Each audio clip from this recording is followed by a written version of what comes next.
Yes, guys, you know what time it is. It's your boy David at the Irish Hotspot, Ireland's number one Spurs fan. And this evening, we bring you the Tottenham fan phone-in show where you come on and have your say. A lot of things to discuss tonight.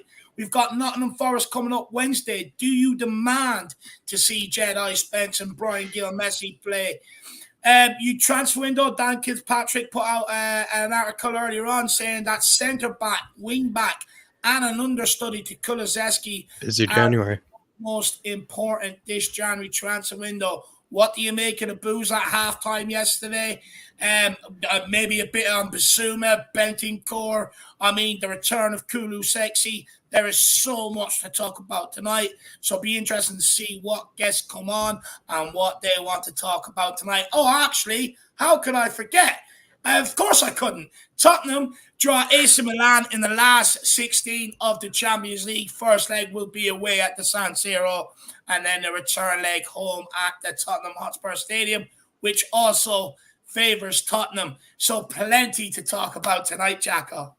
Dave, lovely intro, I must say. Very impressive. You got into the nitty-gritty, nice little details into it, plenty of things that people can talk about, and we can also talk about the big boy topics as well, you know, the likes of the Champions League draw. We can talk about, of course, the very, very unlucky result, at least me personally, I think unlucky result against the likes of Liverpool. We're going to have to talk probably about the defense, going to have to talk about maybe a certain Jedi Spence. Does he exist? Will he get that sort of a cameo against the likes of his old club? Is Conte kind enough to give it to him? Plenty of other things as you brought up, Dave. Very impressive intro, I must say. Well done, my sir. No. Appreciate that, Jacko. But look, there's a lot to discuss. So what we're going to do is we're going to welcome in the people in the chat first, and then we're going to start getting on the guests in the background. We've already got lots in, so can't wait to hear what they have to say. But big up, Wisdom Wolf. Good to see you, my man. He's been with us, I think, 3 times today. Big yourself up, my man. Mick Hermalock says, good evening, Jack and Dave. Come on, you Spurs. Big up, Mick. Dermatron is here. Big up, Dermatron. I was having a right chuckle to your comment earlier on after the fan show, my man. It was absolutely brilliant. Put it back in there so I can bring it up on the one and only Moonhead. King Hoddle says, on no objective analysis did we deserve to lose that game. Hit the post, hit the bar, denied a Stonewall penalty, penned them in for most of the second half, and as usual, we're up against 12 men. That's a very good analysis, to be honest with King Hoddle. I would agree with that. I don't think we deserve to lose it. But when you've got players who gift wrap what they do, I don't know, you'd argue when you've got a back line like that, maybe you do deserve to lose it at times. But I do think we were a better team yesterday. I love that. I love that summary of the game, my man. Big yourself. He's pointing to goals, at least, I think, King Hoddle. And when you're able to point to a few different chances where you probably should have had maybe a goal in the back of the net, you can at least say maybe you deserve to draw, probably, I think, in most cases. Big up, King Hoddle. Yeah. Big up, King Hoddle. Hashtag save Emerson. That's it. You got to put that in your name. Heavy week for him as well. Heavy week for that. Hashtag save Emerson. Welsh God says, even that. Big yourself up. Come on, you Spurs. Big up, Welsh God. Hope you're keeping well. Hopefully you're relaxing after a long day's work with a nice IPA. Ian Cook says, no, we didn't deserve to lose that game. And yes, we were up against 12 men, King Hoddle. A lot agreeing. Yeah. Chris, good evening, sir. Good to see you. I hope you're keeping well, my man. Big up, my man. Feel free to come on and have your say. I know you've been airing your opinions passionately in the group over the one and only Mr. Dier. So feel free to come on and have your say, sir. Ian Cook, great to see you with us, my man. A long time no see. I hope you keep well. Says, good evening, guys. Good evening, my man. We've got Colin Turner, should have won it with a bit more luck and a decent referee. Yeah, that's fair, Colin. Bit more luck and a proper referee, my man. Big yourself up. Big up, Mark. Good to see you. Says, come on, you Spurs. Brian Dempsey says, is Ruslan a rumour or is it a done deal? Seeing a lot of links with Gordon today. I think it's more of a rumour at this moment in time. I wouldn't say it's a done deal by any stretch of the imagination just yet, my man. Anthony Gordon, I don't want him. I do not want him. What's the difference between Gill and Anthony Gordon? There isn't really. There's still projects, still things to work on. I don't. And he hasn't exactly hit. He hasn't exactly hit it a light this season. I think if he was still sort of kind of hitting maybe, I don't know, like he's had the opportunity to carry Everton, and I think there are a lot of other players that I would point to right now that are probably carrying Everton, like the examples of Iwobi and, their new signing Onana, etc. are the real ones, I think, carrying Everton right now. It's not really Gordon. I like that Onana guy. You know that I like him. He's going to be a decent player. But you know what I mean? Like, if it were Gordon carrying Everton, you'd probably say, you know what, maybe worth that price because he's kind of just, putting them on his back, let's say. But he's not. There are other players that are kind of carrying that team right now, is what I would argue. Yeah, 100%. 100%. Brian Dempsey, Mark, and another one, rgreen216 says, evening chaps, you're always all in the chat. You all have them membership links beside, or the membership badges beside your name. Guys, feel free to click on the link in the community section if you're a fan show member and come on and have your say, guys. John N says, evening everyone, thought we were the better side. Individual errors from usual suspects cost us 2 ball-playing centre-backs in January required. Why hasn't Spence been given a go onwards and upwards? Come on, you Spurs. I would say hopefully we'll get to see him against Forest Wednesday in the Carabao Cup, my man. George Hill says Poch had it right when he had Dier and Davies as backups, and Sanchez is simply not a good footballer. It's like having the Three Stooges as back line. I'm going to go absolutely mad if we don't sign a centre-back. Yeah, look, you're a man reading right out my hymn sheet, to be honest with you. His Twitter post today as well. George, I don't know if you got it. I'm not sure if you were with us in the chat today on Twitter Reacts, but we absolutely loved your Twitter comment under Dave's. It was brilliant, my man. And I think you used the word sick of it, I think 3 separate times, George. So I could tell when watching Moonhead the other day, you probably had a puke bucket next to you, my man. But hopefully you're feeling a bit better today, George. Absolute legend. Yeah, no, big up, George. I think he has a shrink next to him rather than a puke bucket, to be honest with you, Jack. That's what I would say. He's watching the games like this, Dave. Yeah, he's watching it, on his side. Yeah, absolutely. Yeah, he's costing them a fortune in shrinks. Big up, Georgie Hill. Hope you're keeping well, my man. Who else have we got in with us? We've got Chris Agenbar. Big up, guys, and everyone in the chat. Big up, Chris. Good to see you in. Good evening, my man. Lisa, great to see you. Says, good afternoon, evening all. Great to see you. Rhode Island's finest says, what's up, boys? Big up, Pete Dubs. Come on, Pete Dubs. See you, my man. Daniel Larson, great to see you, brother. We've got Spurs 89 says, big up, boys. Great to see you, Spurs 89. Brad Matthews as well, great to see you. Bodrum Mazid, evening, guys. Big up, David and Jack. Big yourself up, sir. I hope you big are keeping well. We've got Phil in the house, says, evening all, Antonio Conte. He eats spaghetti, he drinks Moretti. He hates fucking Milan. Come on, you Spurs. I absolutely love that. Sorry I can't give it socks tonight, my man. My honestly, with the amount of streaming and the amount of shouting, ranting that I've been doing lately with the frustrations of Tottenham with all the games, my voice is struggling to recover, my man. But big up, good to see you in the building. We've got Graham with us. Great to see you, Graham. I hope you'll keep it well. Big yourself up, my man. Good to see you, Graham. Got Steve D. Big up, Steve D. Says evening, Jack and Dave. He says, like to draw myself. Glamour type, but at the same time, not at the peak of the powers. Exactly, my man. Absolutely brilliant way to describe that. It's a glamour tie, but they're definitely doable, my man. Big yourself up. My arch nemesis, Stevie D.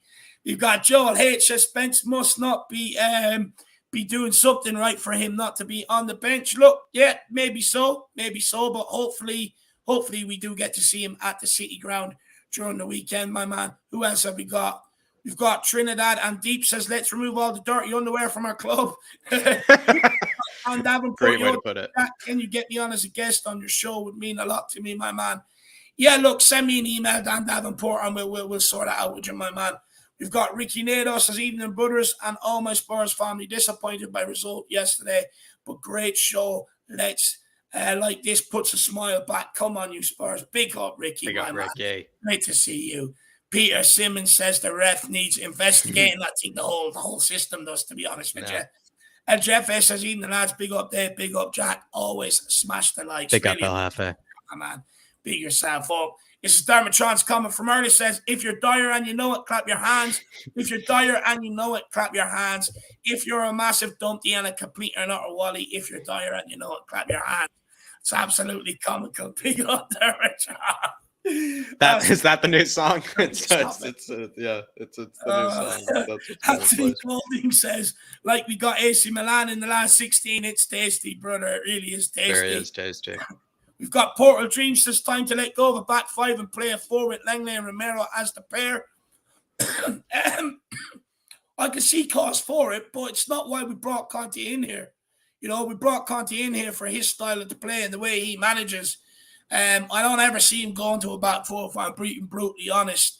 But before we go to any back four, I want to have the proper backups in here. I really do. I can't take being good one week and then an injury or rotation happens and the same shit happens during the midweek. I can't accept that. It drives me insane. Top 943 says, big up my flat cats. Big yourself up. Good to see you. Darren Kilban, great to see you. Hello, guys. Great show. Big up, Darren. Good to see you. We've got Jakey Rembrandt. Says, top four predictions. Yeah, Tottenham are in there, my man. Of course. We've got, look, you're going to put City in there. I think Tottenham are shoe-in. I'm not going to give Arsenal the grace. I'll never, ever do that, so I refuse to mention them being in there, if I'm being brutally honest. I just know that Tottenham and City are certs. Let's keep it at that, Jakey. Big yourself up. We've got Custom Spoons. Great name. He says, evening chat's my favourite Spurs channel. Can you play the spoons, though? That's the answer, my man. Let us know. You know, Irishmen love people that can play spoons, my man. We've got Caveman in the house. He says, big up from the shower. Oh, yeah. I don't know what to say to that, to be honest with you, Caveman, but big yourself Is up. Is it a shower Bluetooth? Is the Bluetooth maybe, you know, outside the shower? Is it, you know, I've seen those new gadgets, Dave. They put the Bluetooth inside the shower. It's all waterproof these days. So, Caveman, let us know, my man. Let us know. How's he typing, though? That's the question. Yeah, that's an even better question, Dave. Even better question. Kulu Sexy Football says, evening, gents. Great draw. We're in with a fighting chance. That we are. We can definitely sneak into a quarters, my man. Let's get it done. We've got Steve D. Every superhero needs a nemesis. Steve, that they do. That they do. I'm going to look. It's almost like the name Steve as well as like a nemesis of the name Dave. Like they just seem to just be like oddly similar, but you know, kind of unique, you know, kind of plain names as well. I must say, love that. This is the type of show where we can sit back and enjoy it. And what I would say to everybody watching, give Steve D a nemesis name in the chat, everybody. Let's see what we can come up with. We're a powerful group and a funny group when we put our minds to it. So let's see what Steve D's nemesis name will be. But big up, Steve D. Good to see you, my man. Legend. I love the banter. But look, enough of my croaky, wretched voice. Let's start getting on some guests. Let's see what they have to say. Guest, I beg you, please talk tonight. Save my voice. # save Dave's voice. Big up, Welshka. But let's bring on the Godfather, Dave. And it's been long awaiting, you know, bringing up the Godfather. Big up, Wolves. Good to see you in the chat. Wolves, Finland. Great to see Wolves, Finland. Thoughts on Lopetegui? I must say, I think they've been looking at Lopetegui for years. They've actually been trying to sign Lopetegui, so I heard, since like 2016. But for a variety of reasons, Lopetegui sort of evaded them, maybe tried to avoid going to Wolves. And now he's finally under Wolves' grasp by the looks of things. And I actually think he'll do quite well for you. It's actually quite a pretty esteemed manager, if you ask me. I think he has a better track record. Or I don't know a better track record, but he has probably more of a CV than even Emery does. Let's be honest. Like Lopetegui is a quality manager, and it's interesting him making this move to the Premier League. So, yeah, I was right about the 2016. It's been a long-awaited chase. It's almost like your long-awaited crush. Your long-awaited crush. Wolves have finally signed him. They never really wanted Nuno. They wanted Lopetegui. Hopefully he does well for your bar when you play us, my man. I can't take losing to you anymore. It hurts my heart, my man. But big up Wolves, Finland. Great to see you in, brother. Great to see you in. But look. Time for the Godfather, Dave. Long awaited. Haven't had the Godfather in a long time. Time for people to hear what he has to say.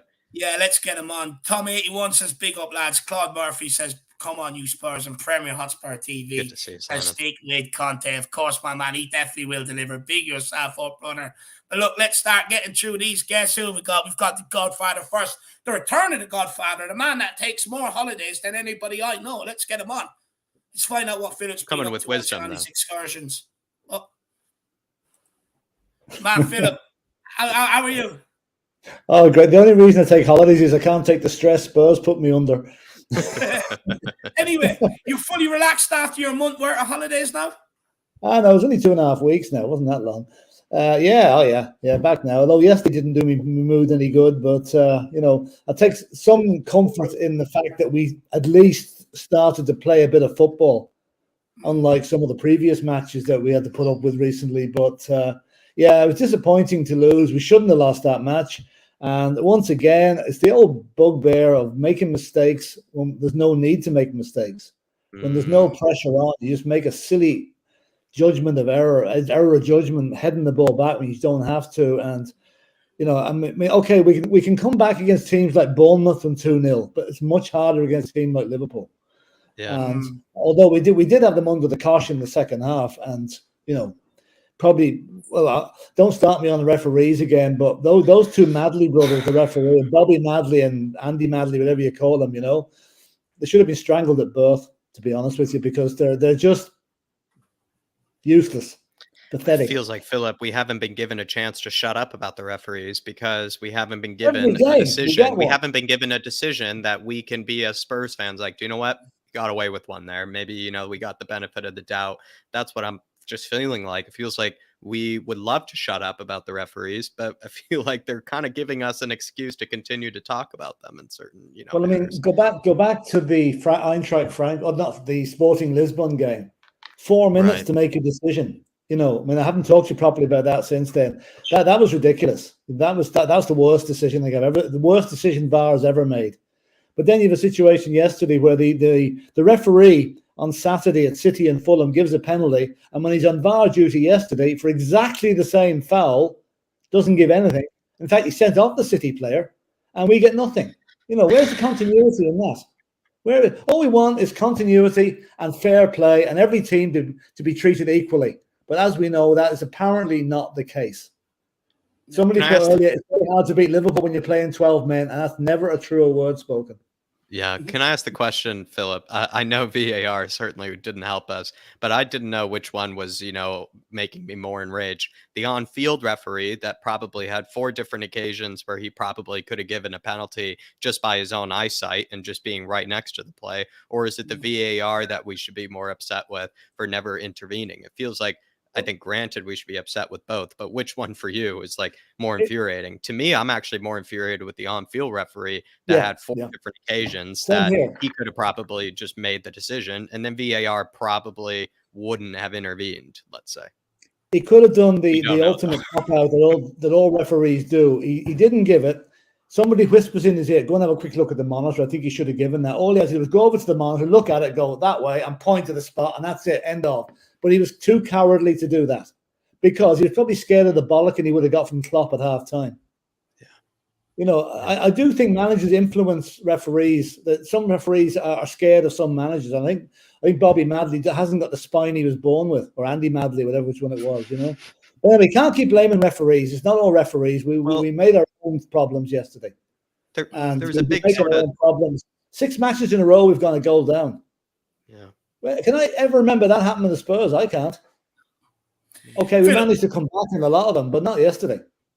Yeah, look, you're never going to be able to keep it up. It's not sustainable. And what do you think the problem is? I mean, I've been dying to ask you this question, but of course you've been too busy being the king of Atlantic, so I haven't been able to. But what I'll ask you, Philip, is what does it come down to? Look. You've been around the block. You've seen a lot of football. You're a very knowledgeable football man. What do you put these first half down to? I don't know whether it's like, to me, it's a psychological thing because each game we seem to fall into the same trap. Every game that comes along, we keep saying, "Oh, we'll be better in the first half this time." Now, yesterday was slightly better, not a whole lot, slightly better. So it's a psychological thing. But then when you've got donkeys playing at the back, like Dier and Sanchez and Davis, it doesn't take a lot to elicit a mistake or to elicit the other team. Like, let's face it, Liverpool's forward line is one of the best we're going to face all season. You know, and they're going to put you under pressure, and the guys folded under the pressure again. But why are we so bad in the second half? I think we need to bring in a psychologist to sit those players down and find out what is going on, lads. What is wrong with the first 45 minutes? Or just get rid of some of these players, Philip, because that's what obviously, it feels like. But let's face it, we bring in a new centre back, a new wing back at the weekend, and relegate the likes of Dier and Sanchez and Davis to the bench. They're still going to be at the club, but thanks be to God, they're not going to be playing every week. And if that's the case, and we get players in that know the score, that are more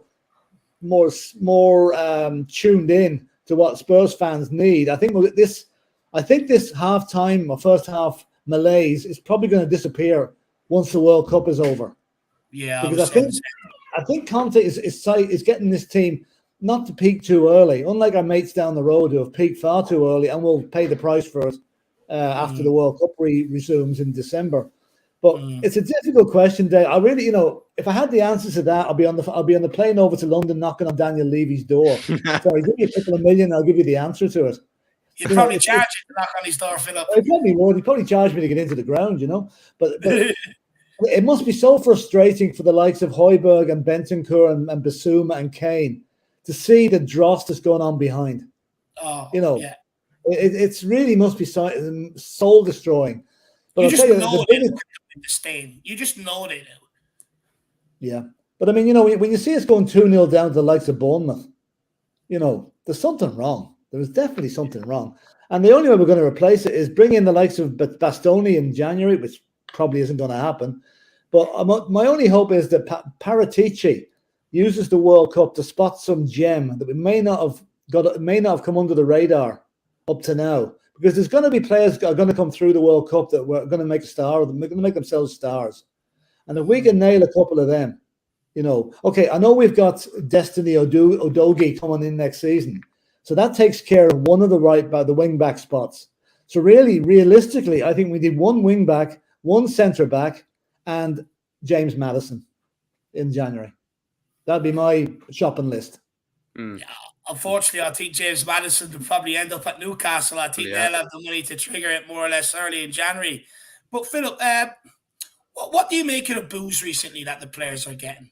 Warranted, justified, or are you not a fan of it? Well, it's a very emotional thing watching a soccer match. You paid probably 70 or 80 quid to go and watch your team play like a bunch of donkeys in the first half. Sure. Although not so bad, not so much yesterday. I think it's a mixture of A, frustration at the referee for not giving the penalty, B, the actual mistakes that were made to give away the 2 goals. And it's kind of a natural reaction.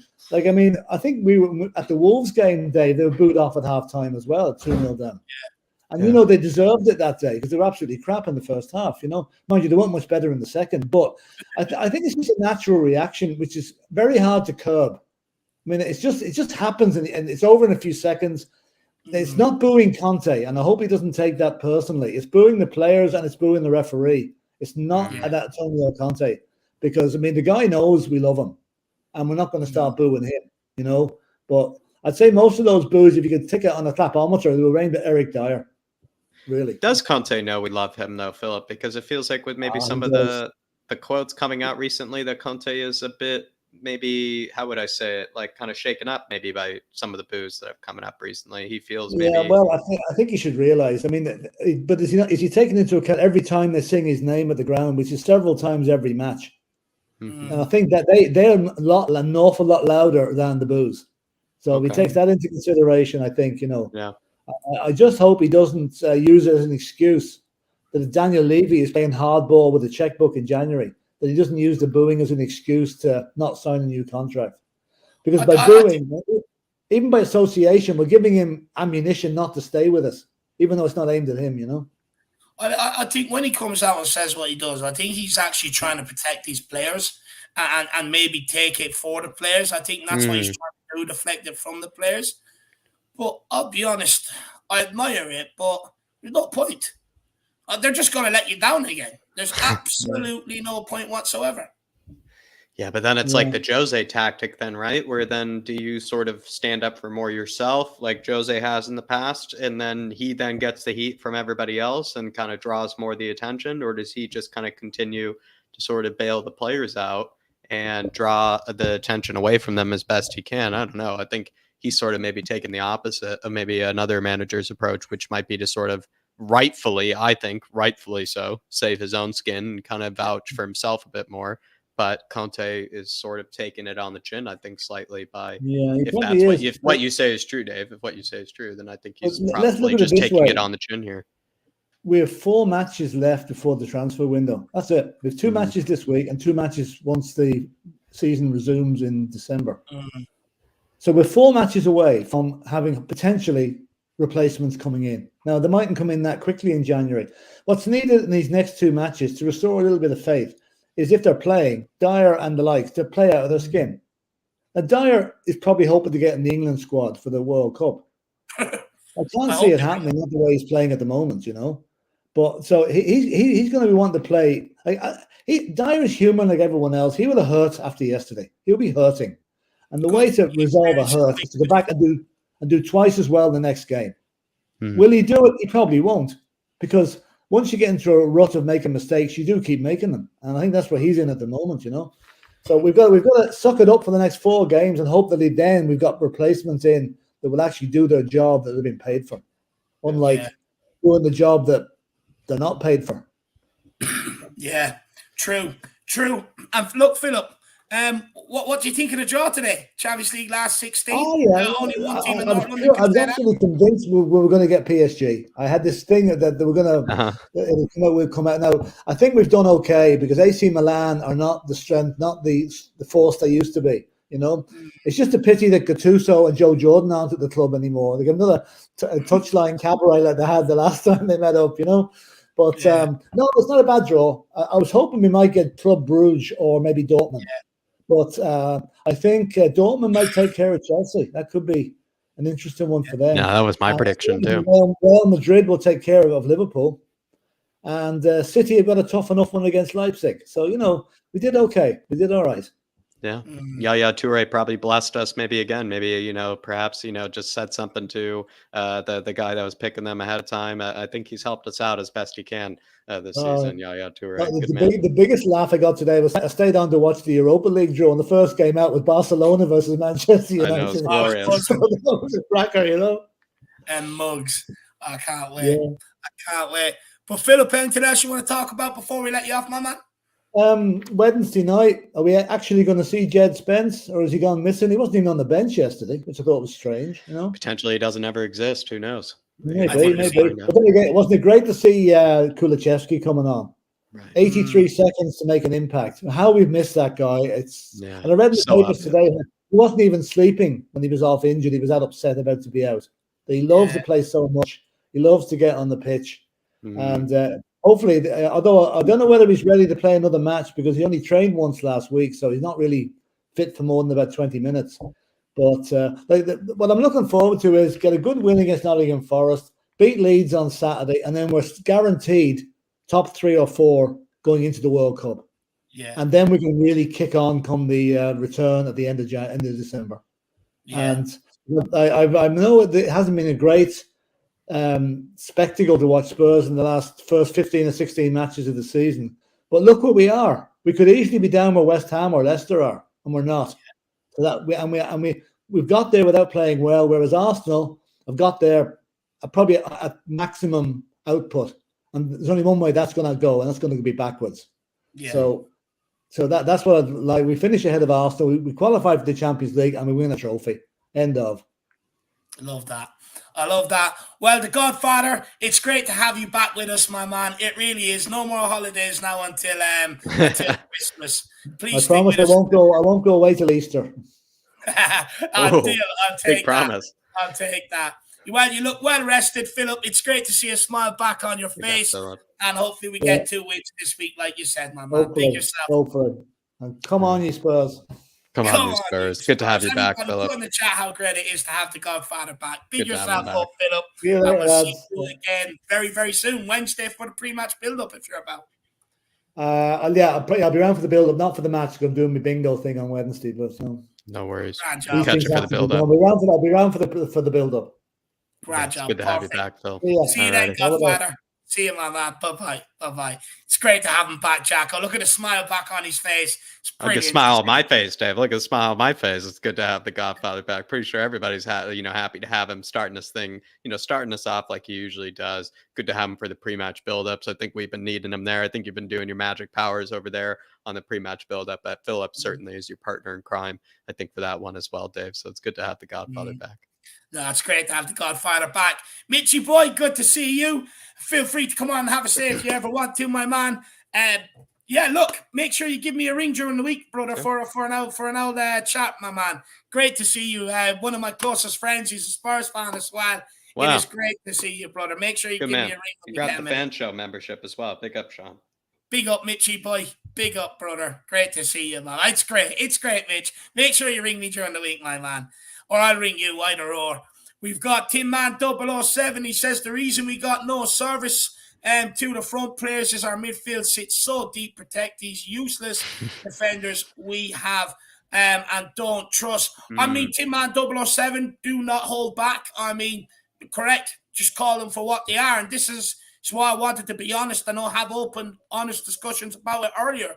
You know, to put the pressure on to highlight it so that maybe we could swing them to getting in some centre backs. But what I will say, Tin Man, Dan Fitzpatrick put out a report earlier on saying centre back, wing back, and an understudy Kulusevski is on the agenda, and preferably in the January transfer window. So I ask you, my man, any ideas and names and then positions to put forward to us that maybe we could go and get? Jack, anything you want to say, Tim Man? Good to see you, brother. And I hope you're keeping well. Let me know you're keeping as well.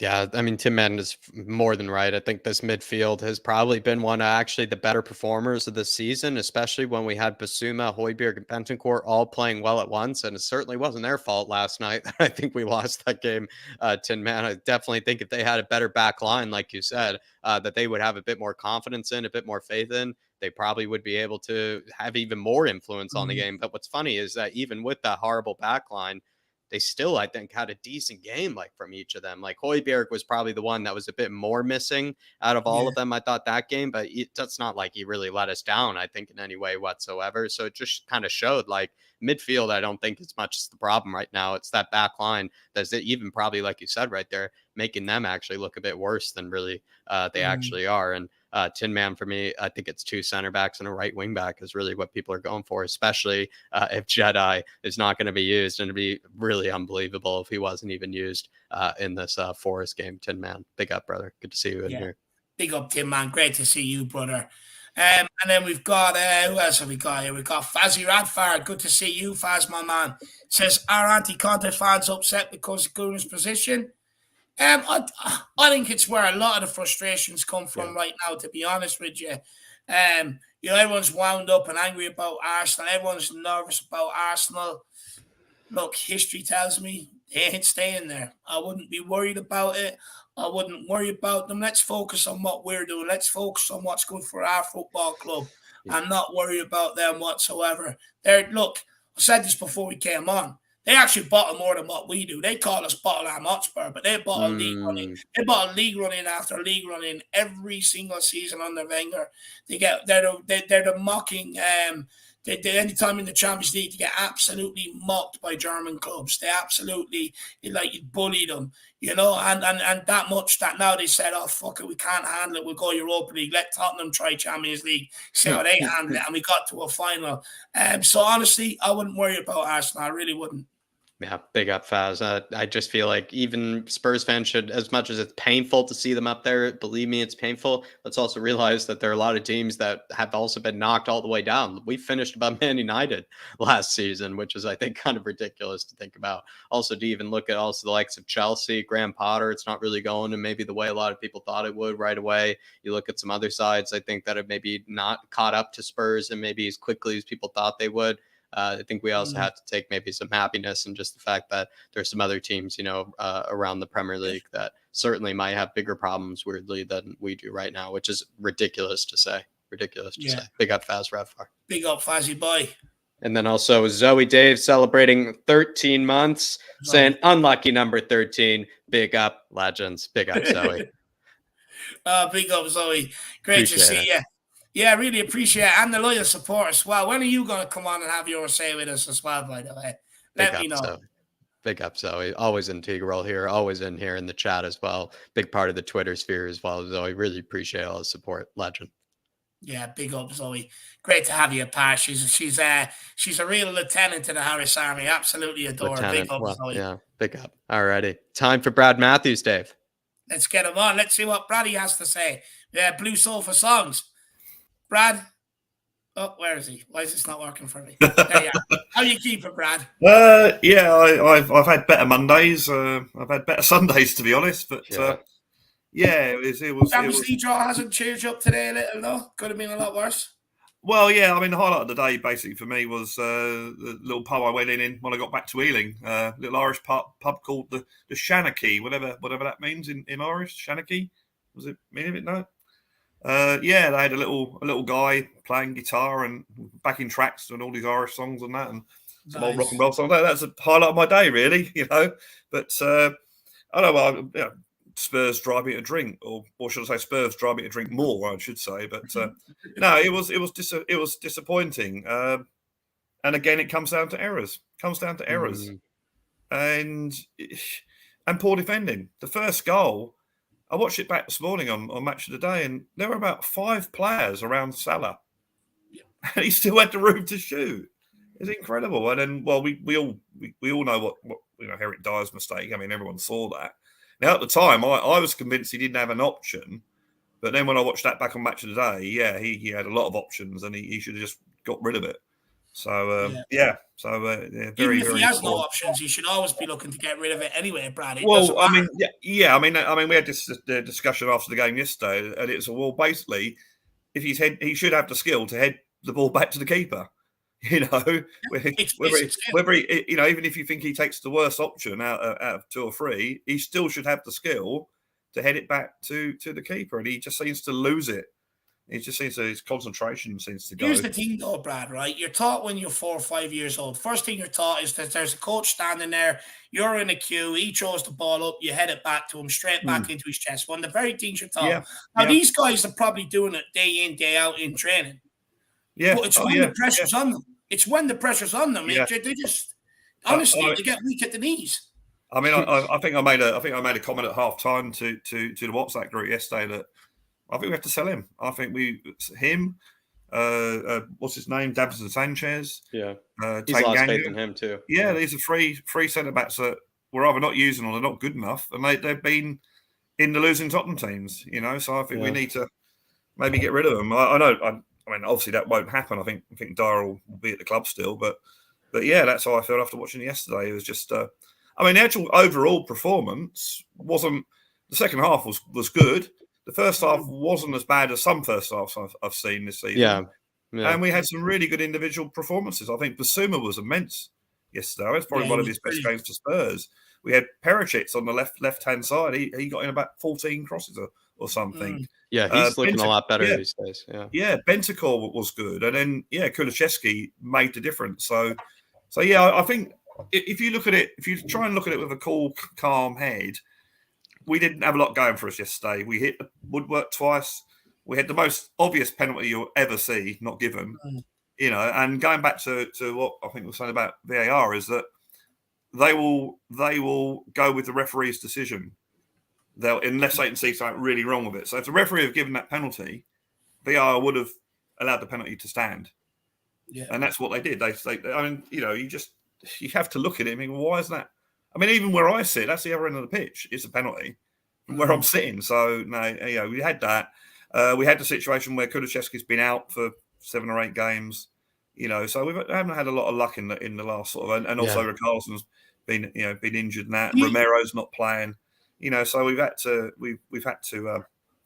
and also Emerson on the right. I mean, that left-hand side or Liverpool's left where Darwin Núñez was just so much room. Yeah, they were having. It was sort of like lopsided all over one side of the pitch, and it was just that freedom of the city sort of given to him. Yeah. As Tottenham Hotspur now outgrown the likes of Dier, Davies, Sanchez, people like that, especially with the bringing in someone like Paratici, Conte here, because for me, like if I was in that dressing room, right, and I'm Harry Kane, Son, Kulu, Bentancur, Højbjerg, people like that, I'm going to be constantly pissed off being undermined by these guys at the back. Because even yesterday, Bentancur played out his skin. Basuma was unbelievable. But they don't get the credit they get because of Moonhead. Yeah. It's almost like I'm trying to think of an analogy here. Oh, what is it? We used to have a situation where it's not the analogy I'm thinking of. Well, I used to go to this nightclub. We used to know the bouncers pretty well in this nightclub, and then one night someone picked a fight with a bouncer, and the bouncer lost. Now he's never going to get another job bouncing because hang on a minute, you can't do your job. I think with Dier, Dier's doing that now. He's making these mistakes, and it's got to the stage now where you're going to expect mistakes from Dier at inappropriate times. And you can't. Knowing Dyer's mentality, he'll keep making them. Sadly. Exactly. His mentality that'll make him more nervous as well. A lot of players are like that in the squad. I think when you get to that situation, it's like, well, okay, let's cut our losses and get some money for him, Sanchez makes mistakes to get him out of the club. Tanganga, unfortunately, has had a chance, but he's had a lot of injuries. So having and use those funds to bring in a decent centre half, to bring in a decent right wing back. If only we had a really tall, athletic, attack-minded right wing back. Yeah, hang on a minute. Put that in the Wait comments. a minute. But yeah, I mean, if he's not going to play him, he's not going to play him. So yeah, I think speaks to the disaster that we find ourselves in, though, when it comes to that, though, because we did buy a right wing back, we did bring one in, and it just ended up being one that it seems like Paratici didn't exactly want to put his tag on, and neither did Conte really, and we sort of were like, here you go, Conte, here's a right wing back, and he's like, it's not really the right wing back I ordered. And I mean, the thing is about it is he seems to. I mean, I don't know about Doherty's fitness. Came back after an injury, played 3 or 4 games on the trot. Maybe he's not 100% fit. But, yeah, I mean, he's still playing Emerson as a right wing-back. And Emerson's not a right wing-back. Quite clearly isn't. And defense teams, they work on that. Like, well, we can forget about that side of the pitch.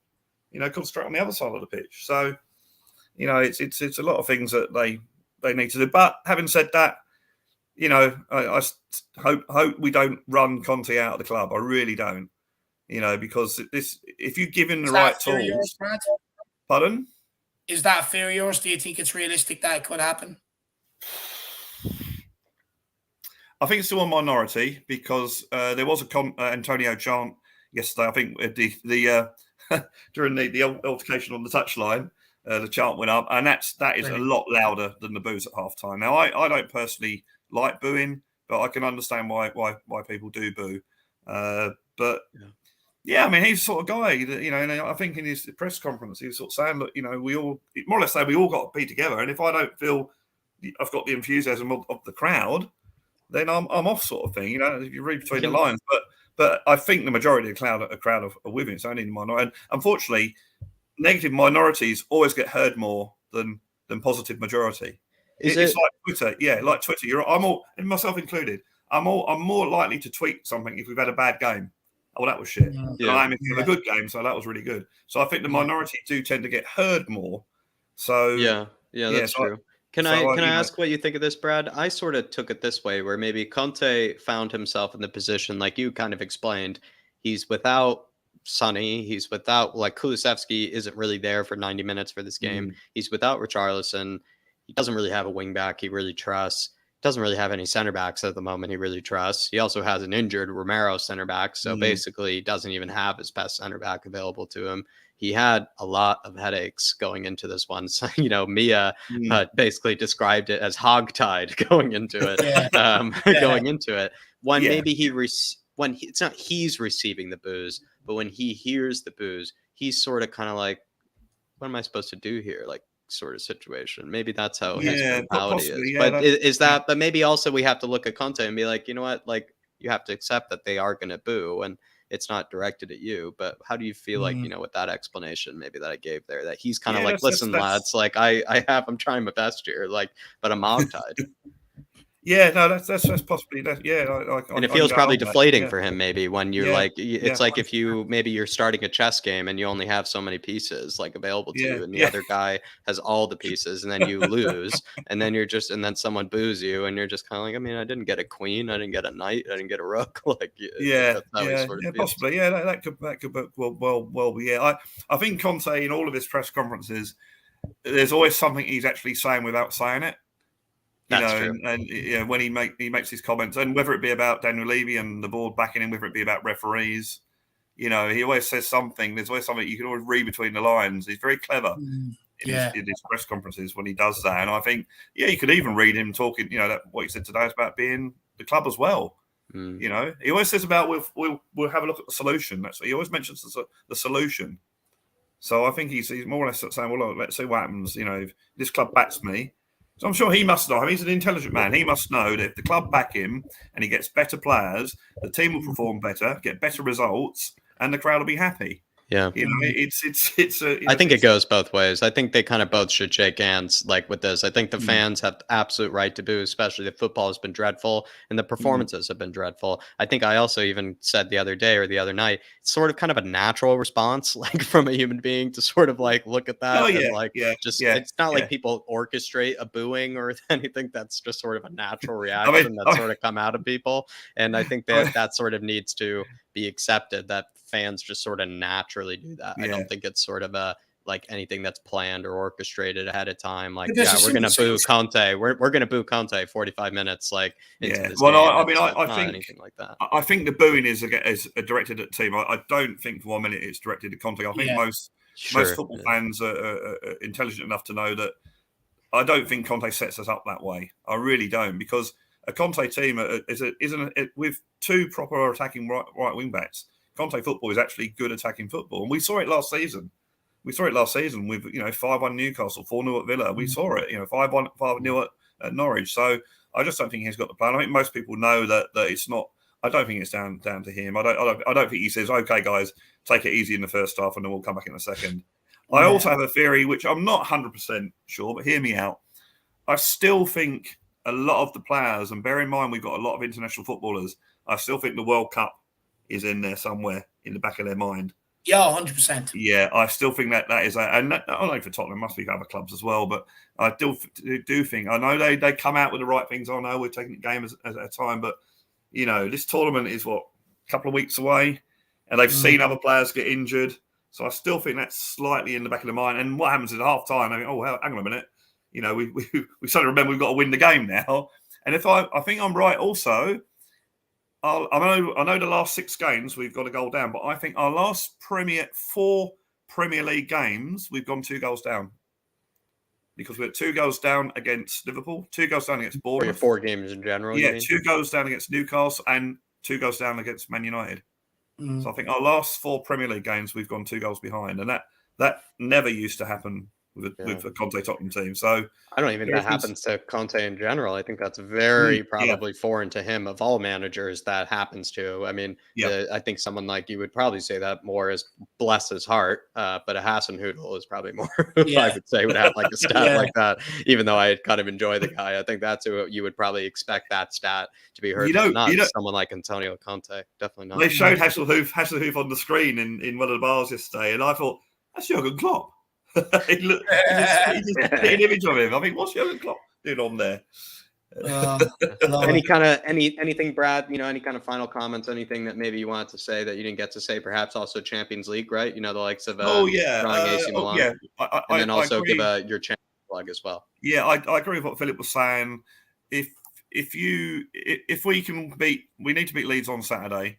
Get past Forest on Wednesday, and I've got a feeling Forest might play. Not that we should rely on Forest playing an understrength team, but I think they've got a lot of problems there with their position in the league, so they might play an understrength team on Wednesday. If we get past Forest, if we beat Leeds, we're guaranteed top 4 going into the World Cup. If you'd have said first start the season, we're going to go into the World Cup in the top 4 in Champions League knockout stage and through to the next round of we'd all taken that. Yeah, and I think so. And the thing is, I think someone made the point that Arsenal are playing at the peak of their powers to be where they are, and we're not. So you only have that. You only want them to go down a bit and us to come up a bit. And I genuinely think that we'll have a better season after the World Cup. I think we'll come a lot stronger. I like it. I like it, Brad. Blue Sofa songs. End of the first chapter. The song that went out on Friday. End of the first chapter. I had a chat with a person who's a proper musician. And so I'm going to be recording my songs on like a multi-track, sort of like a recording studio, if you like, on your laptop. And as soon as I can work out how I can get them on videos on YouTube, I'll be doing that. So hopefully the songs will be better. There'll be more instruments or more tracks. Might even be some backing vocals. And when I get to work out how to do it, there might even be a bass and drums. But that's a bit later down the track. And maybe even I might even get someone to film me and I'll mime along to it, sort of thing. So you actually get a proper film clip. But please click like and subscribe. It's the latest songs up there. I couldn't believe that I've actually put 22 songs up now. which is like, Wow. whoa, that really Brad, stunned me. you're a machine. I'm absolutely loving that. You're able to what a goal to also set yourself too, that you've been able to kind of, meet. It's not easy Yeah. to always do that. Especially, I mean, we do that all the time with workouts and things like that. And usually we don't follow through with it. And impressive, Brad. So big up Yeah, to and yourself. there'll be a song out every 2 weeks now because I think I need a bit more time to get stuff sort of Get the juices flowing. yeah, and get it better and record it. So I spend a week working on the song and then the following week recording it, doing it that way. So appreciate you, Brad, for coming on as always. Thanks for getting us and started. one final thing. I know that if you want to know what getting old feels like, I went and saw the Lightning Seeds on Friday night. Absolutely brilliant gig. They encored with Three Lions, but a brilliant gig. And I know if anyone knows the song "Life of Riley," I'm sure you know that song. Yeah. No, I don't. That was Ian Brody wrote that at the birth of his son Riley.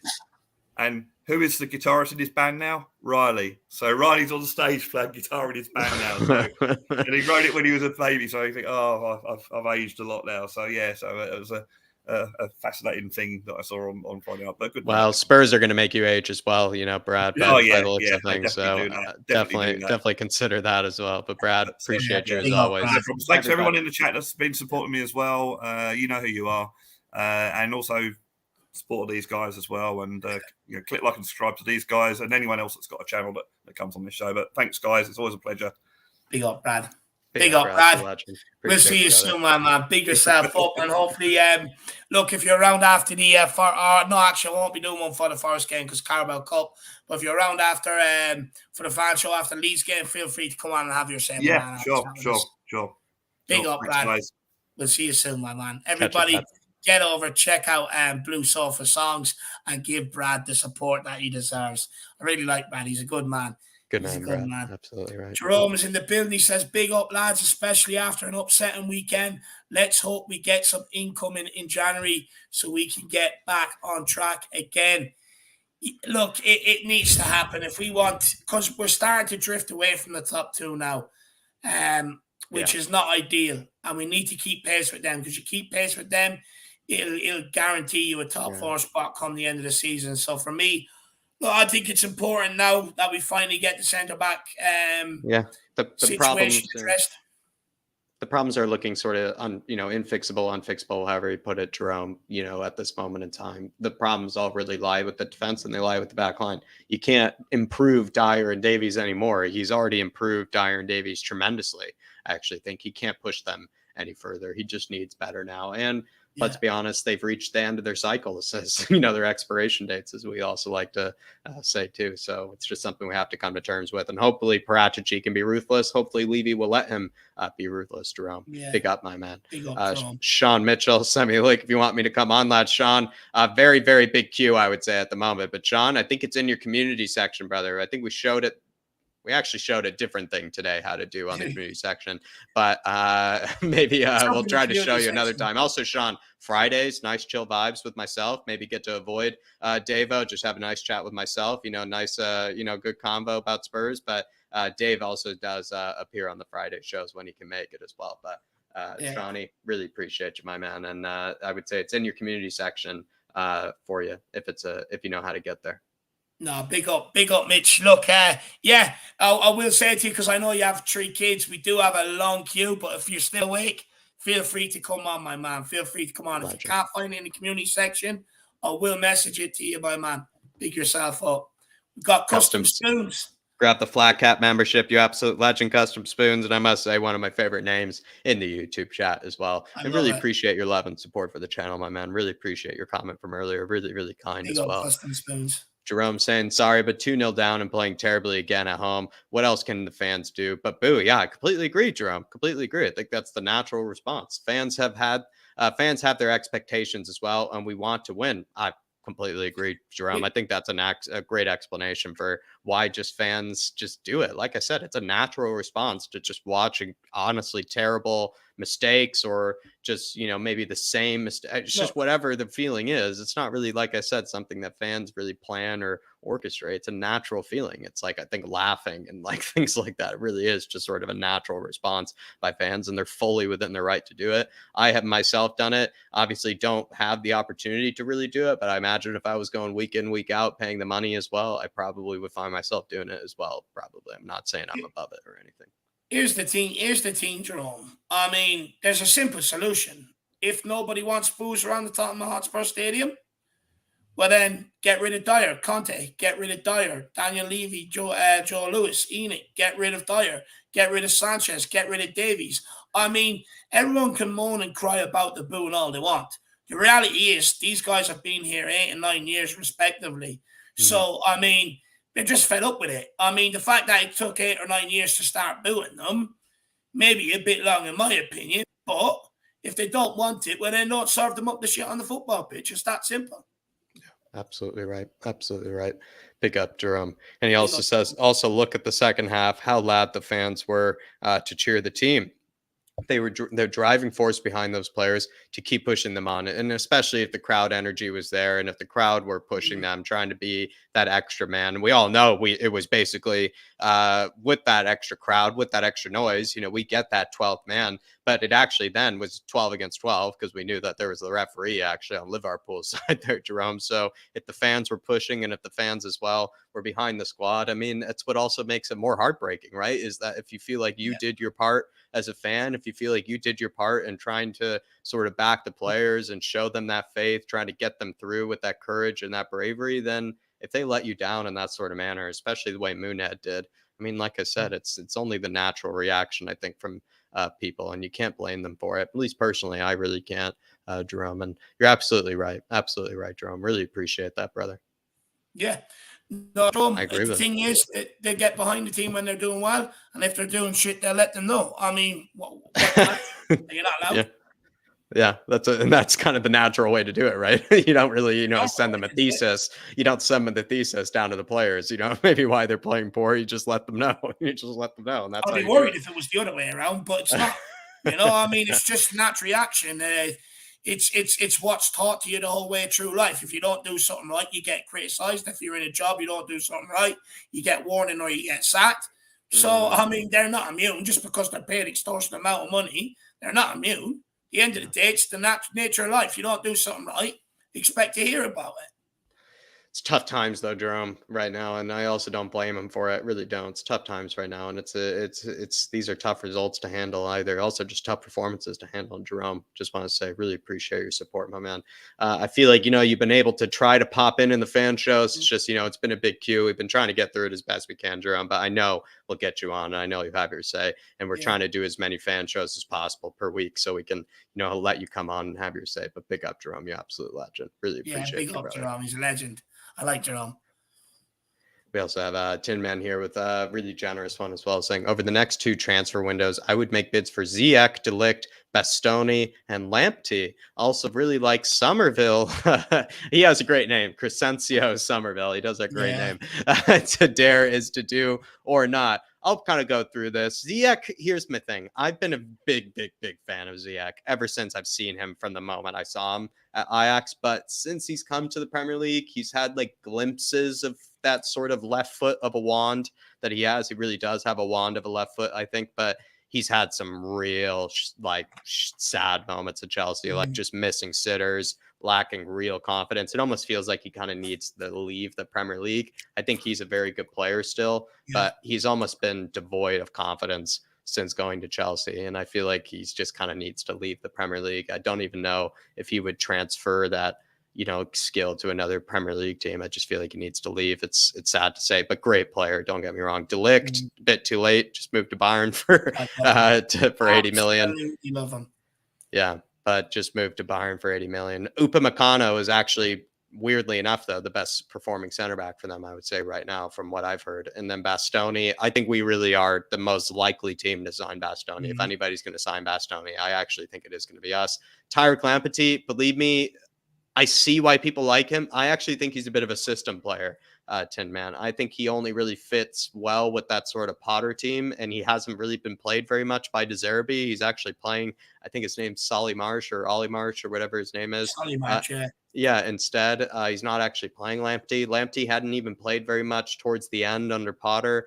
I'm not sure why. He obviously has great dribbling, great ball carrying, all that sort of good stuff, but just weirdly hasn't been playing like for Brighton. And I think there is maybe something to read into there. Maybe just certain coaches just see him as a liability for something. Perhaps they just don't see him as useful as maybe other coaches might. I'm not sure there. But for me, I don't like Lamptey. I think he's one of them. He's had a spell. People love him. But since then, he's, once the night comes around him, he hasn't been seen. I don't like him. I don't want him. I don't think he's strong enough for what we need. You look at Conte's signings, are all 6 foot plus. yeah, The guy's an absolute type. dwarf. So for me, I'm not sure we'll be looking at Lamptey. Bastoni now, I'd absolutely love. De Ligt, I'd absolutely bite your hand off to get him if there was ever a chance. I wanted him before he moved to Bayern Munich, before he moved to Juve. I wanted him when he was Ajax coming through. I was a big fan of the guy. I like the size of him, big guy, good on the football, decent in the air. I mean, it was a no-brainer to go and get him. Sadly, we didn't. And Ziyech, do you know what? I think there's a player in there, but I do think he has a bit of he has some problems at Chelsea. And for me, I'm not sure. I'm not sure. One player I would put another suggestion out there, Tim. Man, let me know what you think. What about Wilf Zaha from Crystal Palace? I think a guy that deserves another chance at a big club. I think week in, week out, he puts his best out there for Palace. For me, I wouldn't mind taking a stab at him if I'm being honest. Tin Man 007. Let me know what you think, though, brother. Pick yourself up. Love it. Pick up, Tin Man. Really appreciate the support. And I love these sort of questions, especially when we're getting towards that season. Jory, first goal, Dier is marking Nunez, then drifts away from him whilst never checking a shoulder for Nunez, leaving Nunez completely unmarked. Mick Dier. Jory, let me know what you think of this, but I sort of did say there are other players that you can blame. I think Emerson didn't look great with maybe not closing down the cross probably well enough. He didn't. He just sort of gave that whole left-hand side to Everton or not Everton to Liverpool. And then also as well, I heard Ben Davies didn't really do too well. Some people said Lloris didn't do too well. But if you really wanted to stop that first goal, in my eyes, Jory, you stop that ball into Nunez, or you at least make that turn that Nunez does impossible. You don't allow Nunez to turn there. You don't allow him to give it to Salah. Maybe that ball into Nunez, I think a better defender doesn't allow that. But even an average defender, I think, doesn't allow Nunez to turn there and then give it over to Salah. That's how I see it. And he also says, and yes, I would love to come on this week. And I've been bothering you about that, Jory. I apologize, my man. But I've just been dying to hear what you have to say, especially on this. I agree with you. I said it in the watch along. I think at the time we were all just everywhere, 1,000 different opinions happening at once. But it's good to see that you sort of kind of fell in line with me, because I sort of felt that way with the watch along, where I was kind of like, maybe if Nunez doesn't turn there, they don't score. And the person that could have stopped that from happening was Dier. So it's simple. It's just down to a basic communications, something you're thought about. But Jory, make sure you get that glass of red wine this week together, my man. What I would say is make sure it's probably bigger than the last one you had, because we need it. You're going to need to refill it. You're going to need to refill it, I would imagine. No need to get up. Big up, Jory. Carl Simpson grabbing the Flat Cap membership as well. Big up, Carl Simpson. Always been in here. Real legend as well. Like Zoe as well. Been here for a very long time. Been a big supporter of the channel. Big yourself up, Carl. Big up, Carl. Great to see you in, my man. I hope you're keeping well, brother. Big yourself up, Carl. Feel free to come on the fan shows at any stage if you're ever available, my man. Just let us know. But look, let's keep this moving. Who have we got next? Daniel time. It's Daddy Hoiberg time. Let's get him on. How you keeping, brother? Yeah, well. Yeah, good. What'd you make of that horror show yesterday? Well, it was Dier horror show, Dier horror show, good performance, but when you have individual twats playing for you, then there's no hope. Is that the letdown then for you, Daniel, that perhaps other players on the day actually had pretty good performances and they're just let down by that? Where I think even Dave was kind of saying yesterday, you can't really blame Basuma, can't blame Bentancur, you can't blame the team. It felt like in Man United, right? We could have said that, like Man United, just nobody stepped off the bus. I think you even were with me, Daniel. I think you even said they didn't even get on the bus in the first place to step off it. But this time around, we can't label the whole team with the same tag.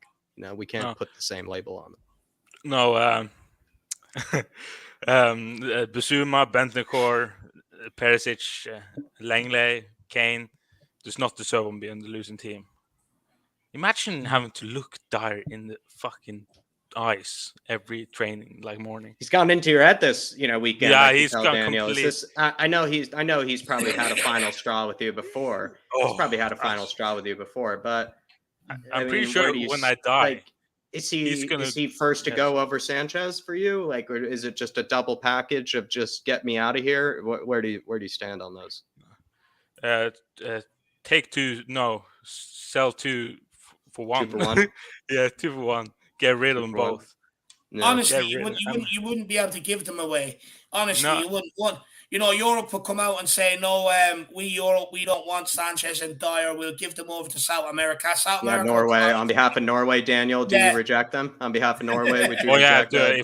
If they come here, I will deport them out of the country. Would you even accept them? Yeah, even the Norwegian league, you wouldn't even accept them, even if they went to your rival team? They would get absolute bullied. They would cry. They would cry to sleep every night if they played, because it's actually rough. Even for the sake of the Norwegian league, he's not going to let them, in there. No. But Daniel, with Dier, has it after a mistake like that? Where do you stand? It feels like it's rough for Conte, right? That means he has 3 center backs he basically doesn't trust. He has Tanganga, Dier, and Sanchez he doesn't really trust anymore. I mean, that's a tough situation to find yourself in, if you ask me. That's horrible. That's incredible horrible, especially for the center back position. Such an important position to have reliable center backs. They can just defend, Not even defend. Do you agree with Jory? He could have done better on the first goal. Maybe prevent Nunez from turning there. Where do you stand on that? Maybe the first goal. How could we have done better there? I mean, there's a lot of. I think the whole defense was at fault there, to be honest. From the wing backs to the 3 centre backs. So I don't want to, but him probably the main culprit. If you were England manager, would you still take Dier to the World Cup? Yes. I want to see Maguire and Dier together. I would love that. That would be great. Then I can just get the popcorn and have fun.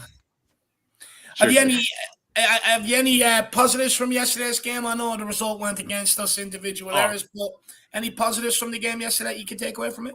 No, loads of positives. Lots of players' best game. I thought Bentancur, you couldn't get the ball off him.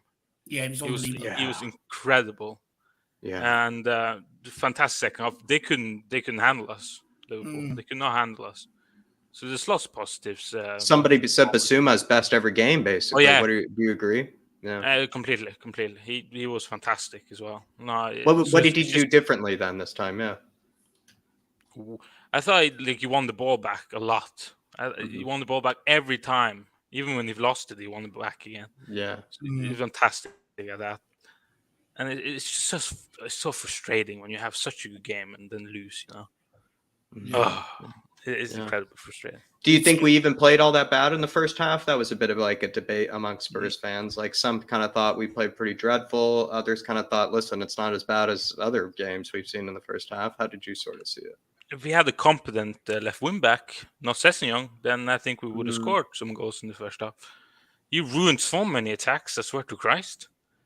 Yeah. Are you getting a bit done with Sessegnon then? It sounds. I've been done with it. I've been done with him for a long time. He just doesn't improve. He's been the same for years. You think a young guy like him would just improve at least? Nah. No improvement. I seen a tweet earlier on. It was so true. 2018, leave Sessegnon alone. He just needs confidence and he'll improve. He's young. 2019, same thing. 2020, same thing. 2021, same thing. Wow, it's a bit of a Delhi situation. Here we go. That's the cool. Look, the guy's regressed. He's lost his confidence but he's been out of confidence for long now. So just get rid. Look, we're not a club that can afford to stand by players. Give them their confidence. Let them take as many years as they want. because we see the effects of it. We've seen it right now. We've seen it over years gone by. And this shit has just got to stop. It really does. Just get them gone. They're not good enough. Stop trying to persist with guys thinking, oh, well, we seen this in them in 2017. Couldn't care less. It's 2022 now. Get with the times. But Daniel, I mean, we've got some work to do in January. What work do you realistically think Tottenham can get done in the window? Well, I saw a tweet that wing backs, centre back, and the backup for Kulusevski is. Yep. Are you happy with that? Like center backs and center backs, wing backs is sort of the priority, and maybe that Kulusevski understudy. Yeah, 100%. That's for me. Right. If you could have 3, I'm going to give you 3, Daniel. You know, you can't have 4. What would you do? What would you do if you had 3 signings? You know, 3 positions that you could, upgrade in? Because I actually think that's probably more realistic, right? That maybe Spurs only probably sign 2 to 3 players. I would do both wing backs and a centre back. 1 center back, 2 wing backs. Yeah. Because Emerson and Doherty just try to get rid. Is that maybe, or Spence, I guess, too, might even be going. You're almost getting rid of the whole right wing back.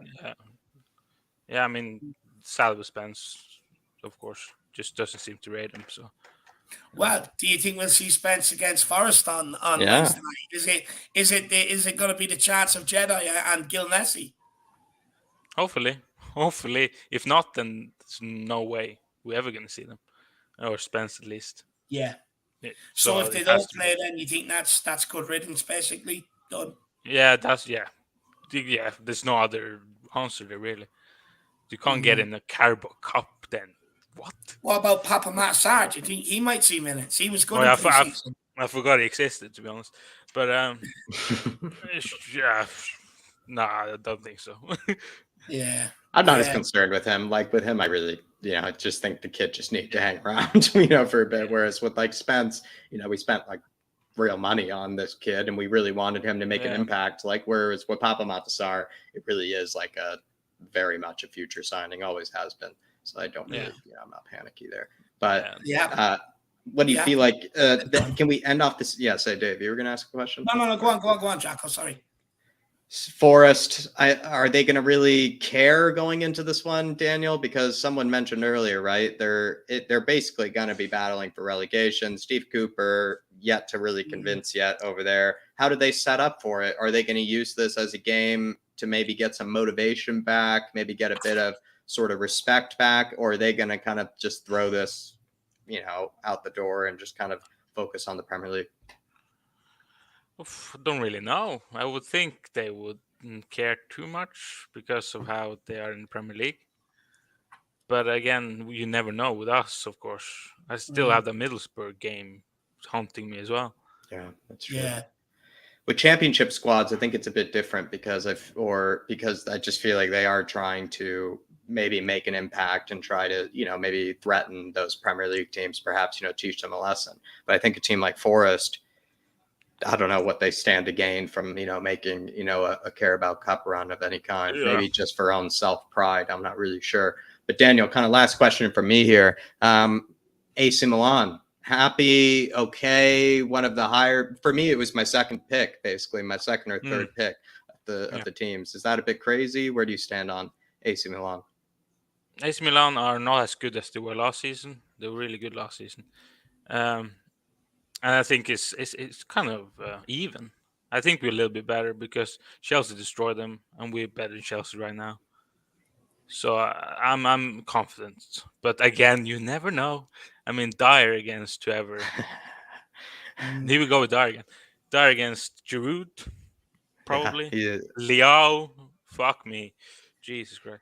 But Giroud just uses brains. Giroud just outsmart him. He'll use all his I really rate Giroud, all his experience. Yeah. So he will. But Daniel, any other final message to Spurs fans before we let you go, my man? Final message is that how can we reward failure? Why do we keep rewarding failure? Remember Trippier, one bad season, gone. Dier, how many bad seasons? Still here. He's still here because no one else wants him. No one else will put in money for him. No one else wants him. That's people wanted trips. That's a good point, actually. Yeah, but you're right, what I mean, Daniel. Though it's a good point Okay, you make there. It's a sentiment. It's a sentimental culture here of just keeping these guys around and not taking the loss. You're absolutely right. And also, I'm so sorry. I'm No. so sick of the referees. How can they be that fucking inconsistent? Look I'm at the tired of push talking by about them, stats. honestly. But they don't give me. They don't give me a reason not to. Yeah, people say always, "Oh, you need to go easy on the refs. It's hard." No, I'm not going easy. They get paid probably good money, right? I would expect. Yeah. I mean, look at the haircuts they have, Daniel. You mentioned the haircuts, I think, before that they have before the game. Definitely, they're being paid good money. Yeah. I'm just so I can't. And people think we're biased. Oh, you only saying this. No, it's right. It's it's an agenda here. How can that not be penalty? But then Cancelo on Fulham, it's the same thing. Where's the consistency? Where's the same referee from the same day? One weekend you think, oh, it can't get any worse, and then the next week, it just gets worse. Hold my beer. That's what the referee is doing. Hold my beer. Yeah, hold my beer. Can it get any worse? Yes. No. Yeah. No. Well. Yeah. It's like you have a secret group chat. It's like, what can we get away with? And they're like, they put in theirs. They're like, do this weekend. And everyone's like, no, surely you won't get away with it. And it's like, hold my beer. And then they come back. They're like, holy fuck, how'd you get away with that? Let's up the ante. Let's see if you can get away with it this week. It's a joke. It's an absolute joke. But Daniel, big yourself up, brother. Yeah. Really good to see you. Thank you. And thank you very much for coming on, my man. No problem. Take care, guys. See you, Danny boy. Yeah, Danny. Catch you later, man. Bye-bye. Bye-bye. Everyone, give it up for Daniel. He's a good character. I like Danny boy. Give it up for him. Big yourself up. We've got Rob Wallace. He says, with Spence, does Conte not play him in a crap defence because he's a Levy signing, or he's not good enough, or he's not up to speed yet? Basuma took an age to get into the team and still not 100%. Guys, look, what I will say, when it comes to Conte, if you're not up to speed with his tactics, you won't play, especially if he's got depth in that area. He will keep persisting with a guy that understands his tactics over a guy that doesn't. And I would say this is probably where Spence is maybe struggling, if he's struggling at all, would be maybe tactically what Conte exactly wants from him. I think he's a good player. I think defensively, I think he's sound. I think he's a big boy. I think he can handle himself physically, no problem. I think going forward, he's decent. Again, maybe a few teething problems. He does need work on that area. But can he be any worse than what we're seeing at the minute? I'm not so sure. But we know with Conte, he will not play you unless you're up to his tactics. And I also kind of don't blame him if he feels like he doesn't want to throw him under the bus with this back line either.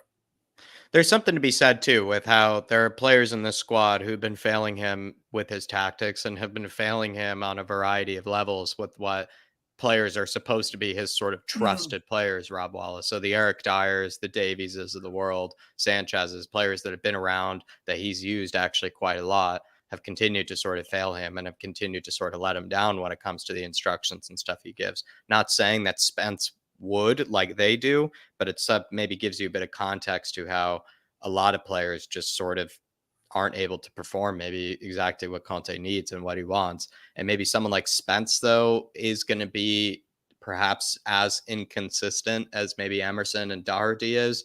But if he is going to be as inconsistent and Emerson and Doherty, me personally, I think that means you do play them, because I think that was a good point someone made about how Doherty plays poorly, then he throws Emerson in. Emerson plays a good game, then he plays bad, then he throws Doherty in. If that's what Spence is going to do too, then I think he should use Spence, because if Spence is, he can have a good game, then he might have a good game in the next one. I mean, Doherty and Emerson are doing the exact same thing. And if I don't really criticize Conte for much, but the one thing I might say he probably could have done a bit differently is maybe the Spence situation. I think the Spence situation could have been dealt with differently. I think it is a Levy signing, though. It is absolutely a Levy signing, and certainly is not what Conte wanted. And I have to feel for him there that it isn't what he wanted. And I could imagine that's frustrating.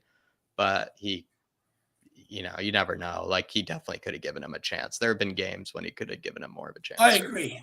I agree. Look, for me, I'm just that frustrated with what we're seeing from certain players, and for so long, it's kind of like I'm at the point. Look, just stop persisting with the same shit. Go with the new guys. Go with the fresh blood. But because managers have been chopped and changed over the last few years, and some of these guys have stood up to the test at times underneath them, i.e. when they first come in and there's a manager bounce. If you're the manager, you haven't been hurt for 8-9 years like the fans does. What you remember, and you have to remember, Conte's only here a year. He's like, okay, well, only a couple of months ago, you were absolutely outstanding for me. Let's get you back to that form. So he hasn't been as let down as much as we have by him. And I think that's if you're a manager, because they don't last at Tottenham too long, you're more than likely going to go with them because you've managed to get something out of them before. Then just throw a young guy in that's not your signing and risk your job on him. Yeah. And I'm not excusing it. I'm just maybe giving it from where Conte is coming from in Conte's shoes. Yeah. But I agree with you. As a fan, I'm sick of seeing the same shit. Just go with the fresh blood and give me something new. Yeah, I think well put there, Dave. Well put there, Dave. Pick up, Rob. Great comment, my man. Really great comment. And as always, my man, we really do appreciate your support, Rob. You absolute legend. Yeah, big up, Rob, my man. Absolute legend. Really do appreciate all your support, my man. Look, not the result we wanted yesterday, but look, hopefully we can finish out the season strong, Rob. Let me know, though, Rob, in the chat. Feel free. Apparently, right wing back, centre back, and maybe Kulusevski understudy coming in. Let me know if you have any ideas, my man. Kulu Sexy Football says, did you guys see the Paratici, the Don Paratici, giving the officials some shit after full-time whistle? I did, my man. It was absolutely glorious to see. I absolutely love it. It just goes to show how invested he is in what he's doing here. And I love to see that. It's passion, it's desire, it's hunger. I mean, I was only thinking earlier on, I loved the underdog mentality we had on the Harry Redknapp when Joe Jordan was the assistant. It was just like someone that brings that sort of grit and desire and fight to it, which makes you sort of enjoy and relish being the underdogs where you go in and you're like the spoil sports to the bigger teams. Let's go and do that again. And I see them sort of similar vibes here. We just now need the players to do it. I don't see anything wrong with somebody working for Tottenham Hotspur who basically is acting just as passionate as a fan would in that situation. Yeah. I think the fans would almost behave in the exact same manner, probably Kulusevski. And to know that someone who works for Spurs and is playing a big part in Spurs feels just as passionately, clearly, or at least shows similar passion, I think is, commendable. At least that's I love it. I love it. And that's why it's the Don, my man. You wouldn't see Steve Hitchen do that. Steve Hitchen probably down there shining and buffing his shoes. He's like, I can see myself in it. He's cracking beers in the VAR room. That's what he's doing. Stop. We've got Dan Coy's in the building. He says, very happy Champions League AC Milan. Home game falls 2 days after my birthday. What a birthday gift that will hopefully be. Well, my man, I am trying to make plans to get over there for that AC Milan game at home. I wanted to get in a Champions League game this season. I think I took a gamble thinking we were going to get out and I'd do a knockout round. So I've got my wish. I don't think I'm going to push my luck any further and hope for a quarters. So I will be there at that game, Dan. And it would be nice to see you, my man. Big yourself up, brother. And really appreciate the support. And we need to deliver for you, Dan. And hopefully for birthday, maybe we give you some early birthday presents with some transfers, maybe some early birthday presents. Big up, Dan. You absolute legend. Big up, Danny boy. Top man. And we've got the Bolton Dude in here as well. And you might see Dan maybe at the game, Dave. He always goes to the games. I know. That's Dan. What I'm saying. Give me a shout. Yeah. Give me a shout. I'm going to be there. If you're there, give me a shout, my man. Yeah. I'll buy you a pre-birthday plate. The Bolton Dude says, do you think Conte will renew his contract? There's no other way of fixing the errors than spending some serious money. Need quality in January. Well, look, the way I'm going to look at it now, to be honest with you, the Bolton Dude is like, if you don't do what you can to give Conte a new contract, which I would say Conte is definitely demanding certain position improvements in the January transfer window. If Conte doesn't sign, I think that would probably more or less mean we either can't give Conte what he wants or we won't give Conte what he wants. And for me, then they're back in the shit show, the clown squad at the back over a manager. And I won't be very happy with that whatsoever. I'll be extremely pissed off. And I will be going for them if that's the case. I don't know. It's hard to tell, It's hard to tell, Jack. Here's where I stand, Debo. Like he needs the investment, like you said to me today. He needs the investment in January in order to really like actually fix some of the problems now. He's taken Dier, Davies as far as he can. He's improved them as much as he can. He's just now starting to be let down by those players, and he just needs the investment in January so that he can feel like the Spurs aren't just going to sort of maybe drag him through the season. Because I think if they don't move on the likes of Dier, or at least don't bring in solid competition for players like that, Conte will feel like they're not really allowing him to sort of experiment with something different, not even experiment, just sort of, be relieved of having to deal with those sort of players. If he probably has to continue to go through the rest of the season playing Dier and those guys week in, week out, I'd imagine he's probably not staying. But if after January he doesn't have to play those guys week in, week out, I think he probably could see more of a reason to stay. But people have said this before. There is a possibility that the Conte renewed contract might come maybe during the January window, perhaps like before the January window, because it has been said before that Daniel Levy might really only invest in Conte if Conte is here to stay to bottom Duda, and that is also something that needs to be considered too. Big up, my man. I think we have to try and give him everything we can, though, to keep him here to bottom Duda. Big yourself up, brother. And Peter Spallar, man, I'm very sorry about your loss, brother. Very, very sorry about your loss. It's look, I can't even imagine what you're going through. What I will say is, I know nothing's really going to make you feel better or anything like that, but feel free to reach out. And if you ever just need someone to talk to, vent to, whatever, feel free. I'll pass you on my number, my man, and I'll try and support you the best I can, Peter. But I'm sorry to hear about that. Please, yeah. Peter, our emails are, we'll put them in the chat for you as well, Peter. Make it easier on you. Put it in the chat. Yeah. Our emails are in there. From there, you can get our numbers. And then you can also, if you're on Twitter, Peter, you can talk to us there. But I mean, like the whole chat is saying, we're all very just, don't worry, the Irish Army will always rally but we're here for you, Peter. And believe me, my man, whatever you need, we can try to help you as best we can, Peter. Yeah. Big up, my man. Big up, Peter. I'm sorry about that, my man. But look, don't worry. The Irish Hotspur Army will be here to rally around you and pick you up, brother. Big yourself up, Peter. Tough time. Tough time. But look, we better keep this moving. Who's next, Jacko? Think Daniel Ryan. Now it's Ryan. Ryan's turn. Ryan, are you there? Can you hear us, Ryan? There he is. Oh, there he is. Creeping around the corner. How are you keeping? Oh, couldn't see you there. You're on mute. Oh, hang on. Oh. Sorry, guys. I didn't realise I was on mute still. Oh, no, you're right. Yeah, we're all good, man. We're all good. Look, I mean, what do you want to talk about? There's so much to talk about. The last 16 of the Champions League draw you're on yesterday. So I presume you don't want to talk about the game because we spoke about it yesterday. Or there's the January transfer window. I mean, what do you want to talk about? Well, let's just start off this week. We better have a good week. We had better have a good week. Because if I turn up, well, it's going to turn out one of two ways by Friday, Jack and Dave. You're either going to see me literally happy as Larry because it's my birthday, or you're going to see me absolutely having an absolute pissed off day because of the performances. So I want a very good week this week.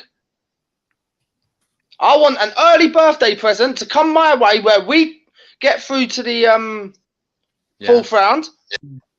And then I'd like to see Spence play in the cup. And then go and get Jedi. Say that again, Jack. Is it a birthday present of yours to see Jedi? Birthday wish? Yeah. Definitely. What do you want Conte to do Wednesday night? Would you like to see a lot of the youngsters given game time? Or do you think Conte should more or less put out a strong enough squad to win the game so that we can get through to the next round? Especially with some of the other ties that there are this round. You've got Bournemouth, Brighton, so one of them will be gone. You've got City, Chelsea, one of them will be gone. So you'll be losing some big dogs earlier on in the cup. Yeah. Personally, I would turn around and say even with our youngsters, we should have enough to still get through the tie, because it's only Nottingham Forest. Mm. You know, get Dier out, get Sanchez out, get rid of the whole of that back line for this game. Put Spence in, I don't know, some of the youngsters in, because I tell you what, right, Dave. Sorry, Jack. I was actually going to hit that one at you by mistake. Sorry, it's at both of you. But, no need. No, but realistically, yeah, right. I bet you if we took out them two and put in our youngsters, I bet they'd have more desire to keep a clean sheet than anybody else would. Yeah. And then, do you know what would be so funny about it as well? It would then also prove that our defense, our first team defense, are as crap as anything, and it shows that our youngsters can actually do a better job than what the first team players should be able to do. It's shocking. Yeah. Give the kids a 1 out. Yeah. It's just, look, it's not good enough at a club like Tottenham Hotspur. It's getting to the point now where you're watching other teams sort of lift trophies. Tottenham aren't. The frustrations are just building. And it's getting to the point now where, look, even if you like the owners, even if you don't like them, it doesn't matter. They're actually getting frustrated by the shit on the pitch, and that's the common goal between it all. And it's only going to keep going unless we make changes in the January transfer window. But Ryan, what do you think is possible for us to do this January transfer window? What do you think is absolute bottom line that has to come through this door? Well, I actually said this to Jack the other Friday, because I don't think you was on Friday, were you? Because it was your birthday. No, it was my birthday. No, yeah. I said to Jack, well, obviously there's going to be 150 million to spend in January. With that, 150 million. Where are we getting that from? Oh no, I've already been told there's 150 million. Jack still can't believe he's is, even that I'm even still. Yeah, Dave. Remember he said we're signing world-class players in January. That's what he even said. But yeah, I think he's maybe toned it back a bit and said we're spending big money by the looks of things. No, it's definitely going to be two world-class defenders. But I've also heard today that we're probably even going to get in someone else who's not world class. Where are you hearing this? On the Bush Telegram? No, actually, someone that actually who actually works for the club. Oh wow! Yeah, wow. Awesome. And what I'm also hearing is that we might be getting someone who you don't really want in, but who's that? Adama Traore. Oh, the bodybuilder. He's not coming to Tottenham, man. We get linked with him every window to keep clubs looking over here when we're over here doing other business. I wouldn't worry about that. He ain't coming to Tottenham. Well, I'm scared to think, but if that's true and he is coming, then I'm scared. The only time it wouldn't scare me is if he was playing at right wing back. Then I'd probably be happy for him to come. I wouldn't even trust him at right wing back. I'd rather keep Emerson. You know, Adama Traore just gets the head runs and then has no end product. I mean, I'm just going to be just as frustrated with him as I do with Doherty and Emerson. But look, Ryan, let's talk about the Champions League draw, my man. Are you happy with the draw this morning? Well, I think everyone knows what I'm probably going to say. No, I'd rather have had PSG, but because of what I saw, what Sean said, what Kuva said earlier. At some point, we've got to come up against these big teams anyway. You know, so are you a little happy though that Bayern just get to knock them out for us, or the other way around? Yeah, would you not rather have other teams take them out for us? No, I have to. I'm finally enough. I'm with Kuva on this one. We're gonna have if we're gonna play. If we want to be on the world stage with the big boys, then we've got to play with the big boys. I agree with that, right? I agree with that. But you would be the same very person to come in here screaming, ranting and raving if we got embarrassed by them as well. Oh, no, I wouldn't, because I'd put my hands up and I'd turn around and I'd say, look, we gave it our best shot. Unlucky. I'd rather lose, to something like a better team. Ryan, I'm going to stop you there. That's just not true. It's just not true. You don't think so? You'd be going absolutely mad. If we played PSG, they slapped us up 8-1, 9-1 over aggregate over the 2 games. You'd be sitting here going mad about Dier, Sanchez, Davies, Doherty, etc., etc. So if we know they're not at a level to be able to deal with Mbappe, they can't deal with Callum Wilson, let alone Mbappe, Neymar, and Messi, right? Why would we want to send them out there to be embarrassed like that? Well, there's a reason. One, because it would get them out of the club a lot quicker. Because they would have been embarrassed. And then, 32. But then, like I said, like literally, like I said this yesterday, Dave, didn't I? Where I said that there's going to be we're going to have new players coming in anyway, and there's going to be a couple coming in at the back. So I think there'll be 2 replacements for Dier and Sanchez anyway. I hope so. I really do hope so. I know I'm not going to hold my breath. I didn't get my wish last summer, so I'm not going to hold my breath. But I sincerely hope now it's that obvious that it's to a point of no return that they have to get the business done.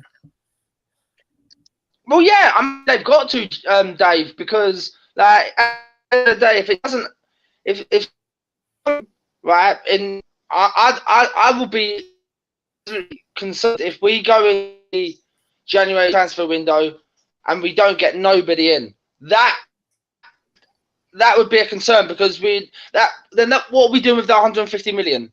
Realistically, what are we doing with it? We're just giving it to what?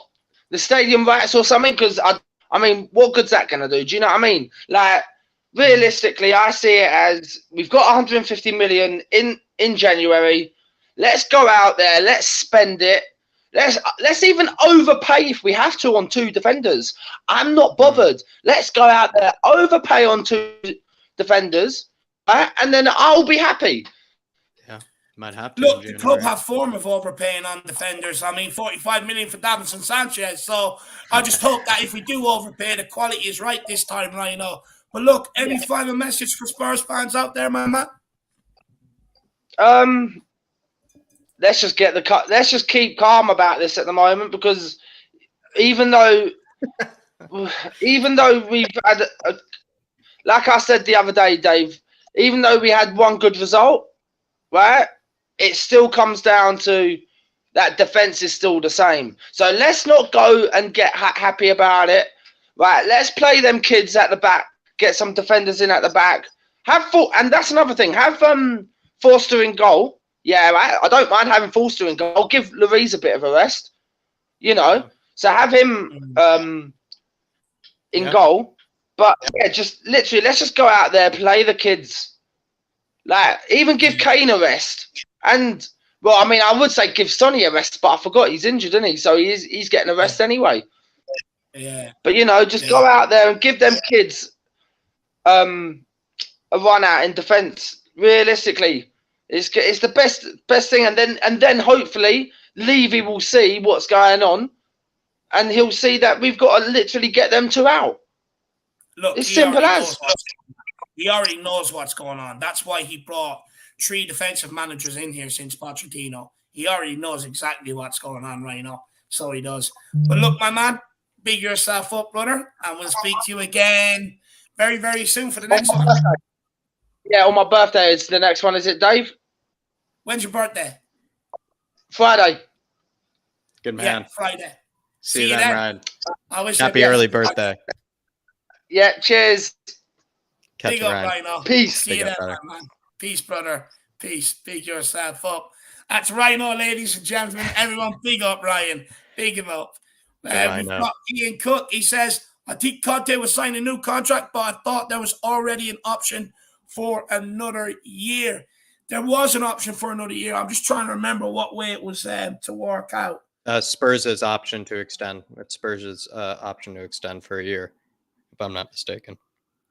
Because didn't Ali Gold do a little bit of digging and a little bit of research into it recently? Wasn't that a few weeks ago? I wasn't sure whether it was. I don't think it was Spurs', because then we wouldn't have this concerned about his No, contract. remember, Ali Gold is it did a bit the of other way digging around? into it. Remember, Ali Gold did a bit of digging into it, and he found out that Spurs hold the right to be able to extend it if they do want to. But I think the reason why they do want to maybe push out the contract and actually get him re-signed, because they could reserve the right to extend it, but don't exactly mean that Conte will just automatically go with them, sort of situation. So I think they're trying to test the waters about Conte's real sort of allegiance to the club right now. But I'm pretty sure, Dave, remember Matty Hayes talking about it, sort of confirming it, and, you know, maybe saying how relieving it is to see that Spurs have, you know, the option to do it. So if I recall a few weeks ago, maybe even a month ago. Yeah, you're right, Jack. It is Even a month Spurs' ago? option.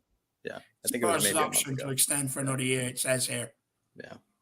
But there you are, Ian Cook. It is Spurs' option, but it doesn't mean Conte is just going to come with them. Like, you don't want to drag him kicking and screaming, you know, into the other year. Might as well just, I guess, sort of relieve him from all the You're not gonna torture extend that it if he's he doesn't gone wanna through. be But here, if are they you? back him, and if they back him, and if they intend to back him, then absolutely extend the year and, you know, talk about the new contract for sure. Yeah, I think you're spot on, Jack. Like, look, it's all well and good us having a year extension, but you're spot on, Jack, when you say, like, you're not going to extend it if he doesn't want to be here, are you? You know, you're not going to extend it just for the sake of extending it. So, look, we'll see what happens. We will see what happens. But look, big up Ian Cook, my man. Really appreciate the support. You're right, there is a year option for extension, but we also have to, like, the thing is, the year extension doesn't really solve anything for us. It's kind of like, if he doesn't want to be here, the year extension won't happen. So we've got to try and commit him to a 3-4 year contract. Big up Ian Cook, my man. Really appreciate support. And then we've got the bottom Duta, and he says, who do you think we can realistically get in January? It's good to be linked with stars, but then we are left disappointed.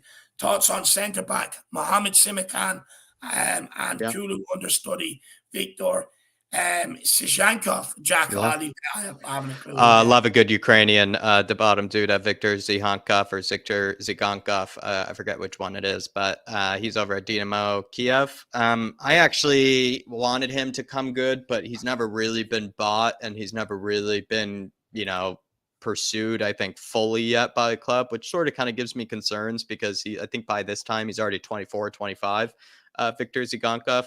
And also, when I've seen him for Ukraine, Dave even knows, the bottom dude, I do enjoy a bit of, you know, watching Ukraine. And when I do check them out, he hasn't made as good of an impact as I think other players maybe have for that Ukrainian national team. And that's just sort of me personally. I think the talent is there. The technical ability is there. Whenever you watch him, you can see it, but he doesn't make as big of impacts, I think, just with goals and assists as maybe I'd like him to. Mohamed Simikan, though, I mean, believe me, I would absolutely love to bring that guy in. I think to this back line brings probably a lot of pace, a lot of dynamism, really good in the air, I think, from set pieces too. He's basically just a much better Sanchez, a much better. That's unfair to even compare him to Sanchez at all, but he actually offers that sort of athleticism that maybe Sanchez sort of does. And I don't really even think he's a right wing back, if I'm not mistaken. I know he plays right wing back sort of, but he really is more of a center back, and he's been maybe doing more of a job as a right wing back, but more of a natural center back originally. So I'd take Simikan. Zigankov, I might pass, actually, probably might look elsewhere.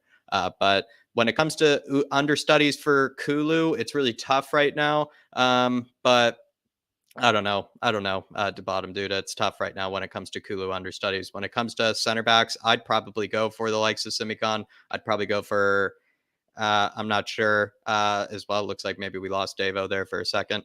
But as well, I actually am really interested in the likes of, what's his name? McAllister.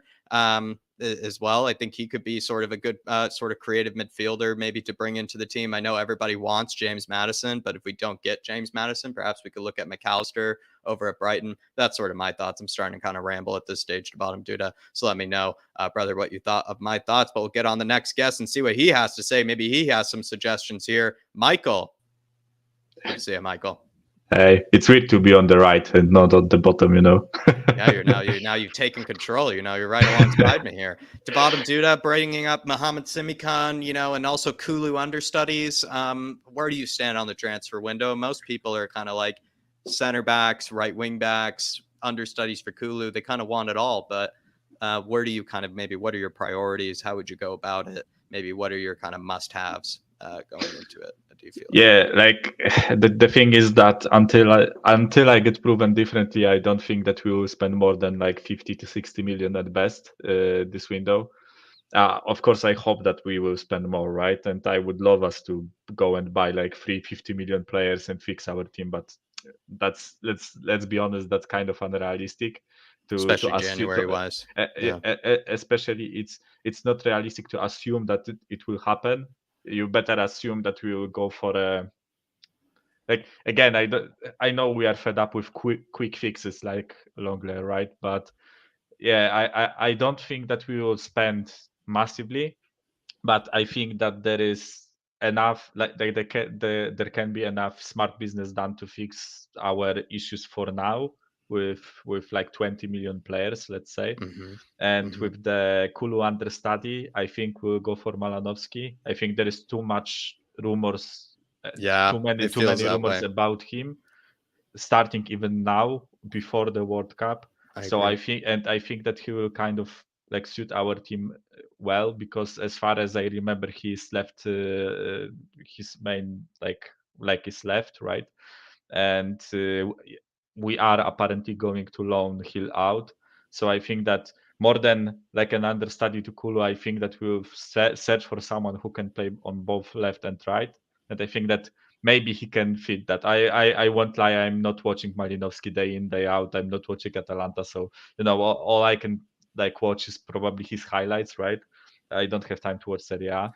Malinowski, all I can say is that what I do like about him is that man has an absolute rocket of a left foot. Yeah, like he hits the ball harder than most people in Europe, and that's his sort of special superpower, is that he does like have a pretty deadly shot on him, and if you do give that guy space, like he will not only hit it into the upper V's of the goal, he'll basically break the keeper's hands. If he gets the chance. So if anything about him, I would say Malinowski, not I would say the most creative in like a Kulusevski sort of way.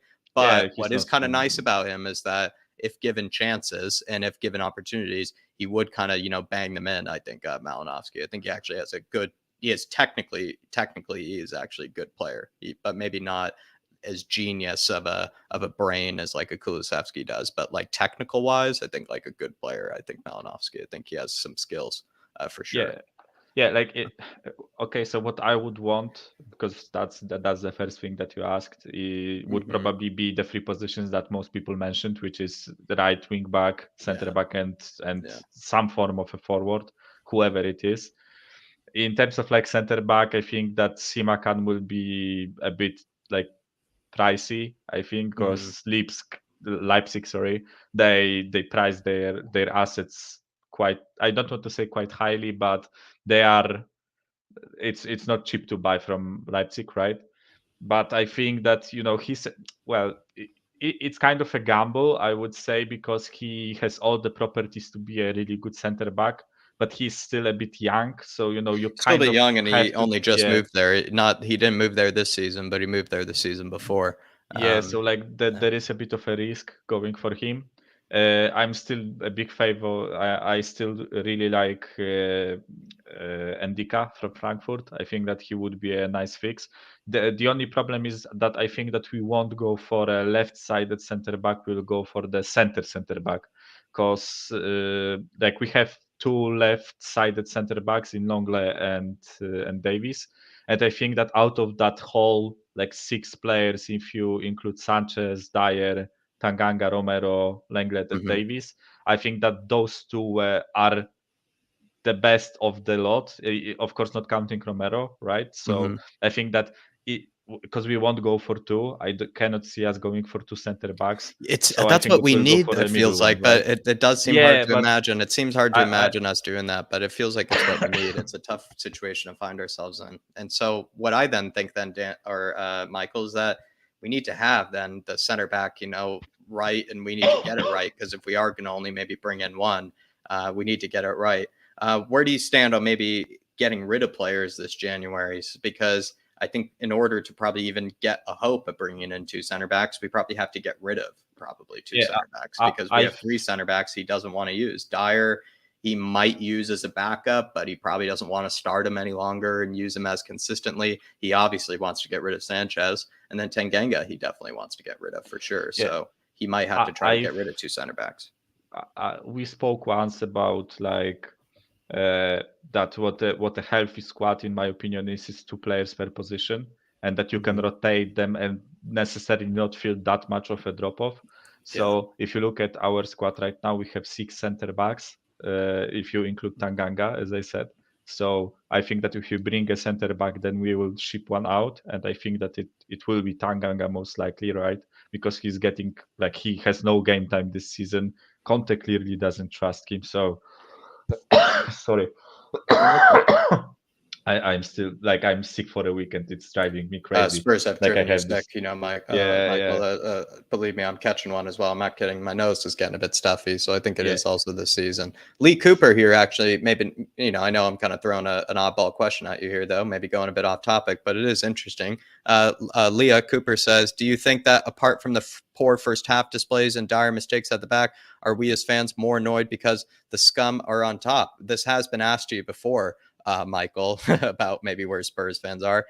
I feel like that is true with maybe us not, you know, with us being jealous of Arsenal, but the recent performances, the recent results and everything, I kind of see where Spurs fans are coming from with being upset. What I don't really am not, what I'm getting worried about is it is more and more becoming, I think, a battle about people who are losing faith in Conte and people who aren't losing faith, or, you know, with Conte, it is maybe becoming more of a battle there. But I don't know. What are your thoughts on maybe the rest of the season, and, you know, maybe also that, you know, things of, you know, the scum being on top? Is that still the reason why Spurs fans are upset, or is it maybe other reasons?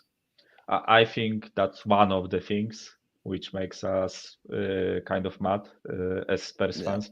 Sorry, I have to drink a bit because, like, my throat is killing me. Sorry, Jacob. That's okay. No, for me, I think it used to be the reason, Leah, but is it the reason still to this day? Perhaps not. I think definitely when we were finding ourselves undefeated and people were complaining, you know, I think with the results and everything, that was absolutely the reason, Leah. But is that the reason still to this day? I think it's part of it. I don't know if it's the whole story there. I'm not sure if it's the whole story there. Now I think fans are getting upset with Conte, and as sad as it is to say, he's gotten the right side back. But as sad as it is to say, I think a lot of people are losing faith in Conte. So it's not as becoming as much of a jealous of the Gooners situation. For me, it's becoming a kind of like, who's kept faith with Conte, who isn't keeping faith with Conte, sort of kind of situation.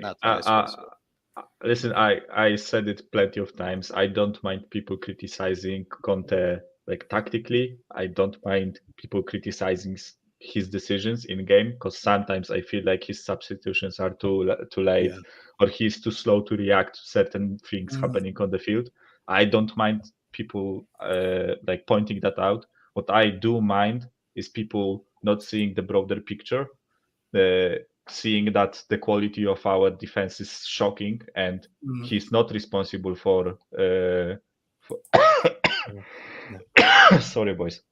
No, I don't know. I wasn't coughing before I came on the stream, and now it's killing me. What right? Spurs do to you, my man. They just make you sicker. That's Let me ask you a question, Michael, because sorry, boys. people will say to you, oh, but another manager can come in and get better out of these guys. Maybe if we played on the front foot, they'd look a lot better. Do you think that's the case? It doesn't feel like we could make no manager fixes this team. Like, no manager makes us unbeatable or whatever, right? First of all, it's impossible to be unbeatable. It only happened, like, in our league once, and they had, like, 14 draws or 13 or something like that. So, you know, you could even point out to sometimes being lucky, right? But it don't matter that, right? No manager fixes this team right now. I think that to add to that, the manager that would come if he tried to play a 4 at the back system, it would be even worse. And I think that for past year, we've been trying to build a team for a 5 at the back system, and the profile of our players suits that system.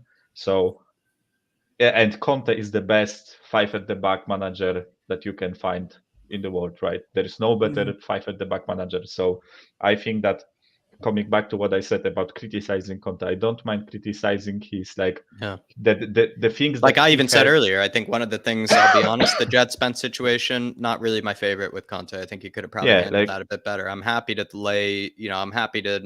point out things that I think he probably could have thought about differently, could have looked at differently. But I sort of am in the situation where what Mia said the other day, where I think he's hogtied. I just think he has no limbs left to pick from. He has no choices. He pretty much is going with experiments every game because that's what he's forced to do. He's actually forced to experiment right now when he doesn't even need to or shouldn't. As I said, I can't blame Conte for individual mistakes, and unfortunately, I feel like some of our sorry, boys, our fans blame him for everything and want him out for some reason. And as I said, they don't see the broader picture, and it's driving me crazy, honestly, because as you said, I don't mind people booing at halftime if they don't like the performance, and I think that some players on that pitch deserve to be booed at halftime, right? But I think that it's all getting spun to be targeted at Conte, and it's also done by media. It's also done by our fans online. It's all pointing to Conte for some reason, and nobody wants to blame anything else.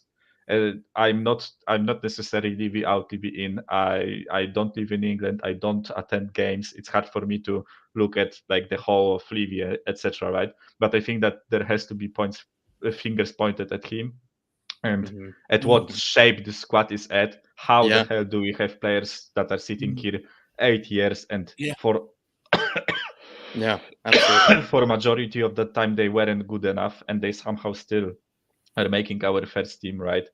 And there has to be fingers pointed at players who down tools and who aren't good enough, but there also can be fingers pointed at Conte when he makes bad decisions. But in the Liverpool game, I think that our game plan was good.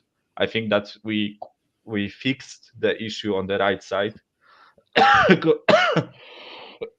Fuck me, boys. I think that I will have to wrap up quickly. You're allergic to me. You're allergic to me. That's what it is, Michael. What the hell is going on with me? I have no clue. I think it's I think he's gotten in. I think he's gotten into it. Fucking Eric Dier. But give us your thoughts on Milan, maybe. And Okay. Final thoughts there, Michael. I think this was one of the two teams that I wanted the most, and let me tell you why. Because Champions League is there to play famous teams, to play big teams, but I didn't want us to face PSG. There was that small part of me that kind of wanted PSG because I wanted like our defense to get absolutely embarrassed, so that Conte would just go to Libya and look like, see, that's what I'm dealing with.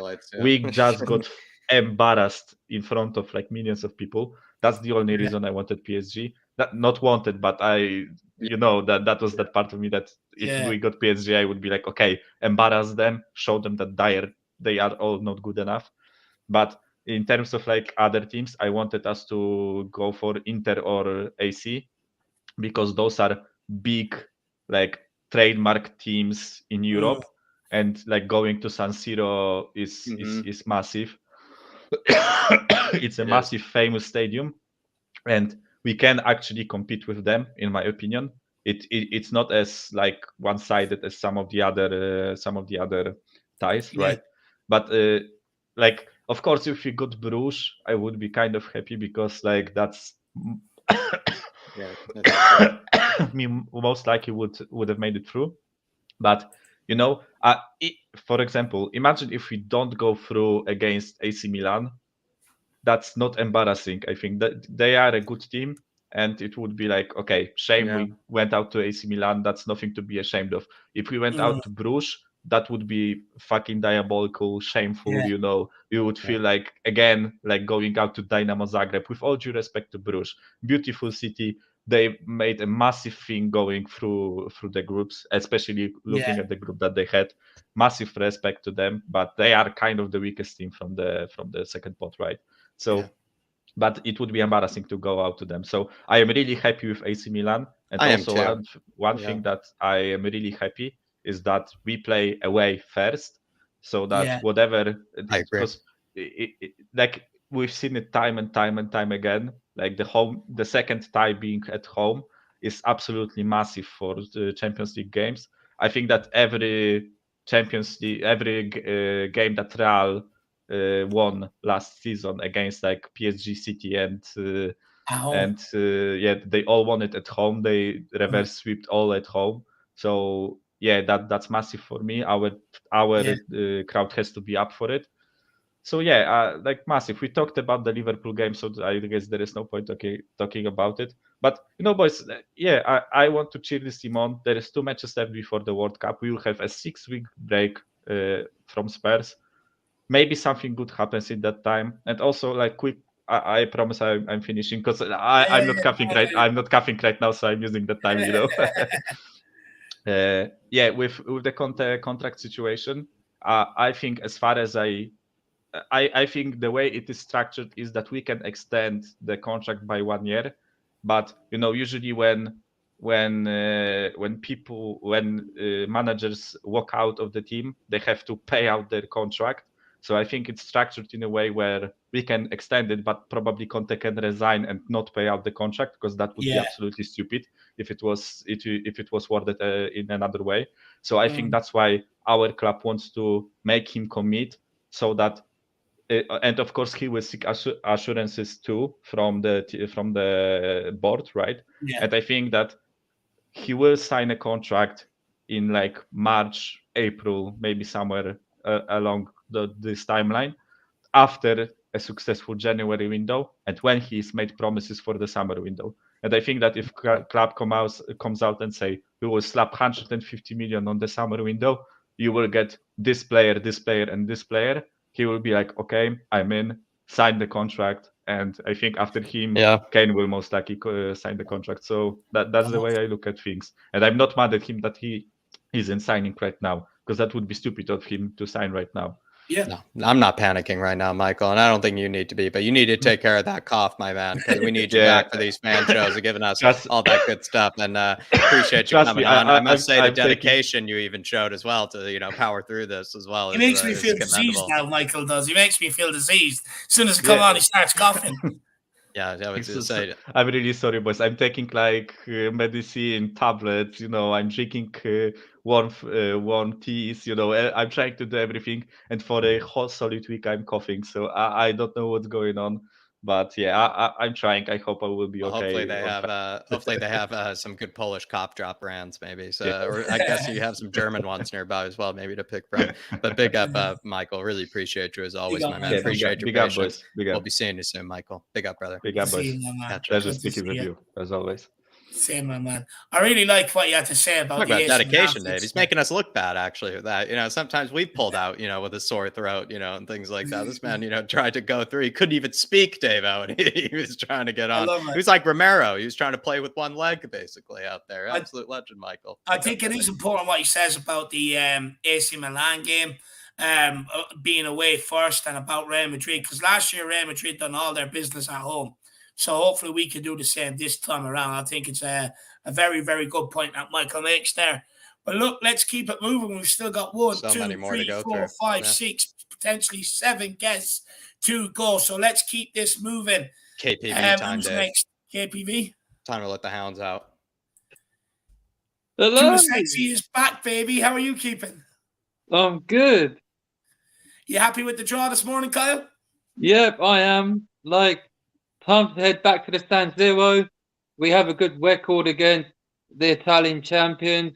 Ben was there. I watched it when Crouchy Boy scored. Assist from Aaron Lennon. It's a shame we didn't win at White Hart Lane back then under Harry Redknapp. 1-0 win. But yeah, everyone, book your tickets for the San Siro. Book your tickets for the flights. Book it. Are you going out yourself, Kyle? Yeah, I'm definitely going there. Ben and Sim are going, and it's on Valentine's Day, the first leg. It's on Valentine's Day. Jeez! Have you any women that you're going to have to say, look, you're going to have to find something to do Valentine's Day because I'm watching the game? My missus won't be happy, I can tell you that. Oh, no, my wife won't be happy. My missus still won't be happy because I've not seen her since July or June, so she's not going to be happy anyway. I can't wing her because she probably smashed her phone. But she won't be happy, but she'll probably be watching it anyway with her family. But yeah, she won't be happy I'm watching it, but I'll be over in Milan. I'm gonna book my tickets and I'm gonna book the flights. And yeah, I'll be there cheering the lads on. You know what, Kyle? Just pick her up a pair of Piranha heels while you're over there in Milan. You know, get the number off Steve Hitchin. He'll put you in contact where to get them, my man. You can keep her happy. Yeah, I'll do that. But yeah, like, I'm sorry, Pete, your wife has passed away. We're sorry. The whole Irish Hotspur Army is sorry to hear that. Yeah, sorry to hear that. But yeah, like, I don't know where Wine's getting all these rumours about 150 million. Where's Neil and you then? The church? I don't know either, to be honest with you. But look, he's adamant with it, Kyle. He's adamant. But Kyle, we are looking at improvements this January transfer window. It's got to happen regardless. What's priority for you? Centre back, obviously, a wing back, and a position like a winger. Maybe Cooley plays in. Like, I heard it's probably going to be Malinowski.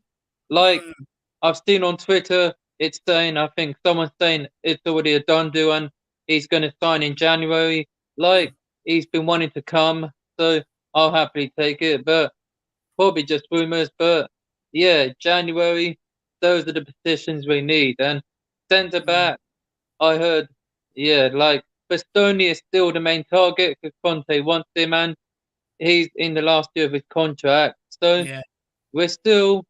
he's probably still available because he's not been playing for them. He's not been playing for Inter Milan. Like, let's go get him. A great centre back to the team. Conte knows him. Like, Perisic knows him. So the Inter Milan link up. Why not? Centre back. Why not? Like, Romero and him. I would love to see it, Kyle. I think there's a real opportunity here for us because I think going into January, I think he's got a year and a half left on his contract. It will reduce his value if they can't get him if they hold on to him and can't get him to sign before the summer. So it's kind of like it's the last big opportunity they'll get a big enough fee for him. So I do think it's a perfect opportunity for Spurs to swoop in. But at the same time, the player has already told Tottenham Hotspur before that he didn't want to join. That was in the summer. So I'm not sure whether just putting in a bid is the right idea if you already know the player doesn't want to come. I would hopefully think the club would send out feelers beforehand and get a good idea maybe whether he's open to it now or not. And if he is, go in and swoop in for sure, my man. But look, we got Forest on Wednesday night. Do you want what youngsters do you think we'll see, if any? Brian Hill, hopefully, because he deserves the start. Yeah. Brian Hill, I definitely think should start. Like, with Son Aldo injured, put Hill Messi in the starting lineup. He made an impact against, what was it? I don't know. Frankfurt and Sporting. Yeah, Frankfurt and Sporting. He made a good impact in those 2 home games. And yeah, he was brilliant. So I don't know why he's not to take his talents to Nottingham.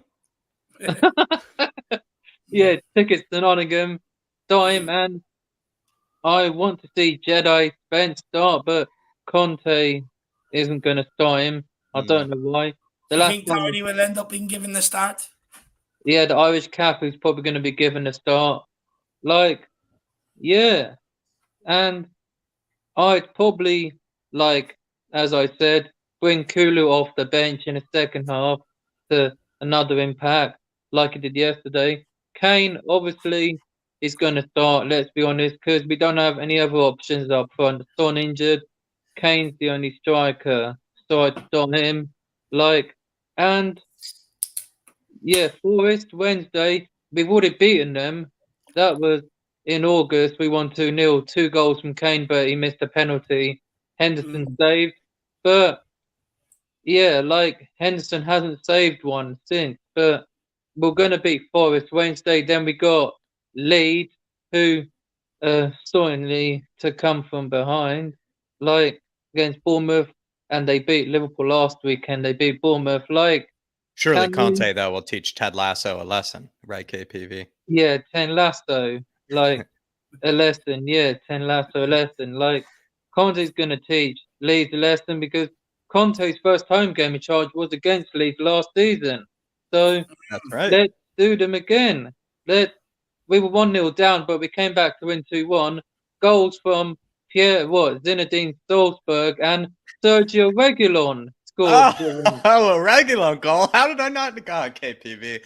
He's What a knowledge! Because even a Reguilon goal, I would know. I definitely would know a Reguilon. Eric Dier, Diabolical, took the free kick, and we won 2-1 last season. So now that you mentioned Reguilon, Kyle, let me ask you a question, because I said this at the time. I wasn't happy that we kept Session over Reguilon. Yeah, you and I were. I think we should have kept Reguilon over Session. Where are you at now with it? Do you still back Session, or do you think we got it wrong?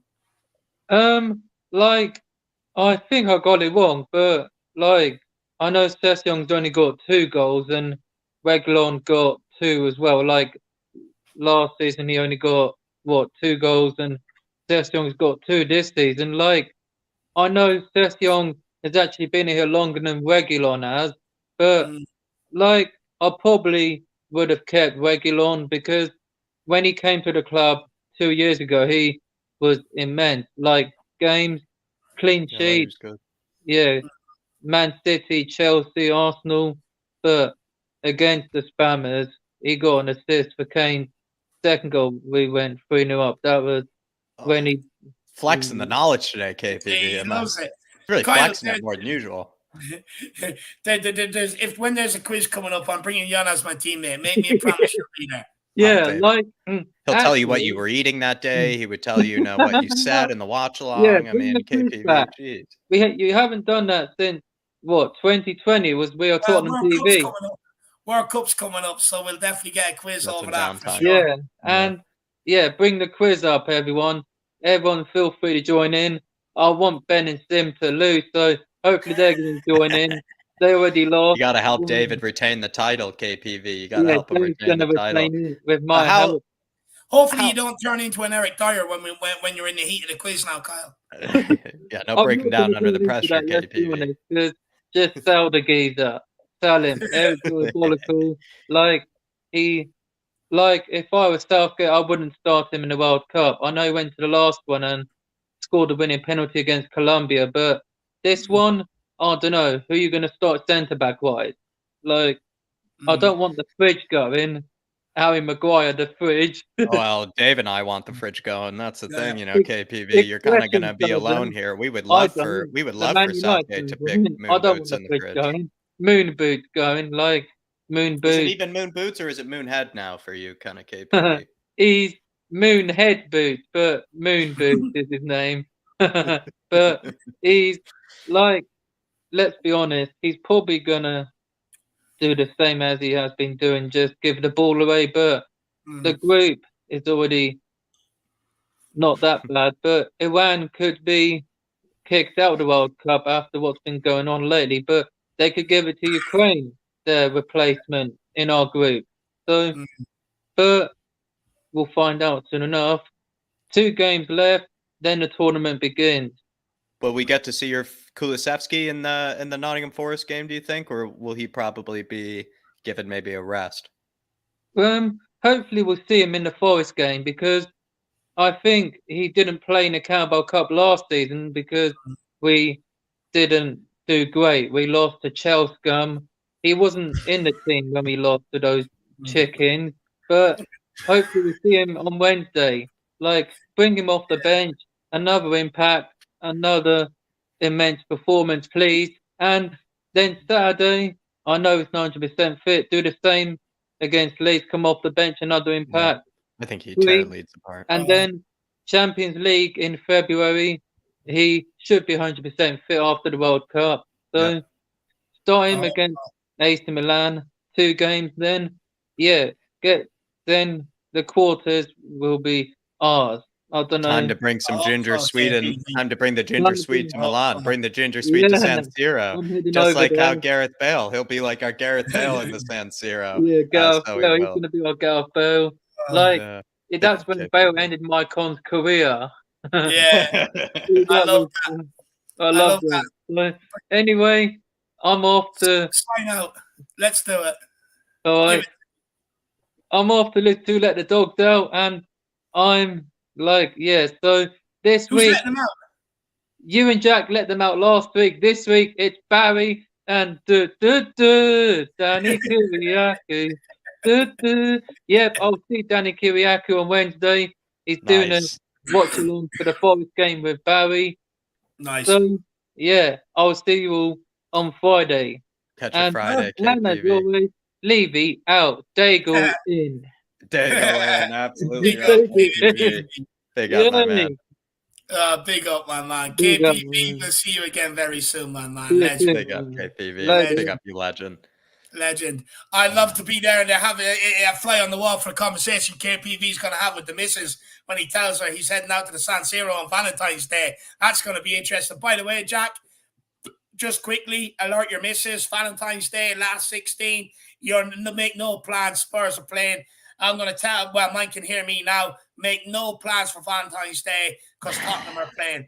Dangerous territory we're heading into. I must say, though, Dave, looking forward to you. And because KPV, I'm actually surprised because he didn't know that you actually just recently got the FIFA. And if KPV is still listening, I know Dave might be hiding from you in the FIFA. So, Dave, I would say get your skills up because KPV will be asking for you very, very soon. Do you know what it is, Jack?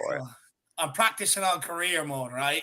And then when I get to the peak of my powers, that's when I'll buy the online. And then I'll say, right, who wants a game? I'm at the peak of my powers. Knock me off my hill. And it never happens. So, KPV, I'm going to give you about another 3 weeks of warming up. More training. Be ready. Yeah. Be ready, KPV. Make sure you're ready. No excuses this time. But look, let's keep this moving. Kaufman, are you there, brother? Or no, let me just make sure, Dave, just to get the order correct. It's Phil actually next, Dave. Sorry, Ben Kaufman is after. It's all good, all good. It's been a big order today. It's been a big long order. It's almost like a long Starbucks queue or something like that here. But Phil is up next. Then it's the Kaufman. So Kaufman, be ready though. Be ready, Kaufman. Still up very, very soon. But we got Phil next, Dave. Ben's berating me in the background. He's not happy. He's not happy whatsoever. You can go back to watching your Coronation Street, Benji. We'll speak in 10 minutes, my man. Yeah. Sorry, Ben. Sorry, Ben. I nearly skipped you in the queue. How are you keeping, my man? I apologize. Nah, no worries, mate. No worries at all. Yeah, I'm all good, mate. How are you used to? Yeah, do you know what? I'm good. I'll be honest. I was pissed off waking up this morning, but Champions League draw makes me feel a little bit better today. Yeah. It makes me feel better that Arsenal ain't in the draw as well. They can stay in that fucking teapot league. Their name called. Who did they get, actually? Who did they get? I'm not sure. I'm not sure. Look it up. I'll look it up. No, neither am I. It's so insignificant to me. Yeah. Laugh at them. But Phil, you think we have a chance against AC Milan? And are you happy that it's away first and home leg second? Yeah. You want to be playing away first, don't you? Then have them back at getting our fans behind us for the second leg. It's going to be a tough game. What worries the shit out of me is the Rafael Leao on the left and Hernandez up against Emerson. That just worries the shit out of me at the minute. Hernandez scores a few goals as well, doesn't he? Yeah, their left side is very, very good. So yeah, unless we get a right wing back, that's just going to worry the shit out of me when we play him. But the midfield battle would be good as well, with Højbjerg and Bentancur against Benacer, is it? Benacer and Ismail Benacer. Tonali. They have Tonali as well. Have you seen Tonali before? Have you watched him play? Yeah, he's a baller, isn't he? Yeah, he is a baller. To be fair, he's a bit like Gattuso as well, a bit of a fiery character as well. Isn't he? You are right. But I love his range of passing. I think he's quality. Yeah, he is a quality player. He is a good player. So that'll be intriguing, that midfield battle. But I think we'll have enough over the 2 legs, especially. Well, I was going to say, when I look at the midfield, though, I do think we'd be able to physically dominate. I think. Yeah, I think so. If we play two in midfield, it all depends on what formation we're going to play. And who knows? We might have players in by then as well in the transfer window. So, did I recall you saying last night, Phil, that you kind of wanted the Italian teams, for a particular reason? Yeah. What was it about the Italian teams that maybe you wanted instead of maybe a different team? Let's say. Yeah, I think they just suit our style of play. I think. Yeah, and Conte, he's got a good record against Inter and AC Milan as well. So he's, he's quite civvy with how they play. So I think we'll get through the two legs, 100%. I also think, what are your thoughts on the away? We actually haven't asked this question yet, but I actually think the away goals rule is something I'm actually sad to see go, because I actually really enjoyed that, because it meant that I think smaller underdog teams had a better chance. But it actually, I think, gives more of an advantage now that it's been taken away to the team that is actually the home team in the second leg, because it does mean you actually, in case it goes to extra time, you get an extra 30 minutes of football, in your own stadium that the other team doesn't, when you look at it. And also I think maybe Spurs, might sort of benefit, second half team, perhaps a second leg team. You never know. I can't get used to that.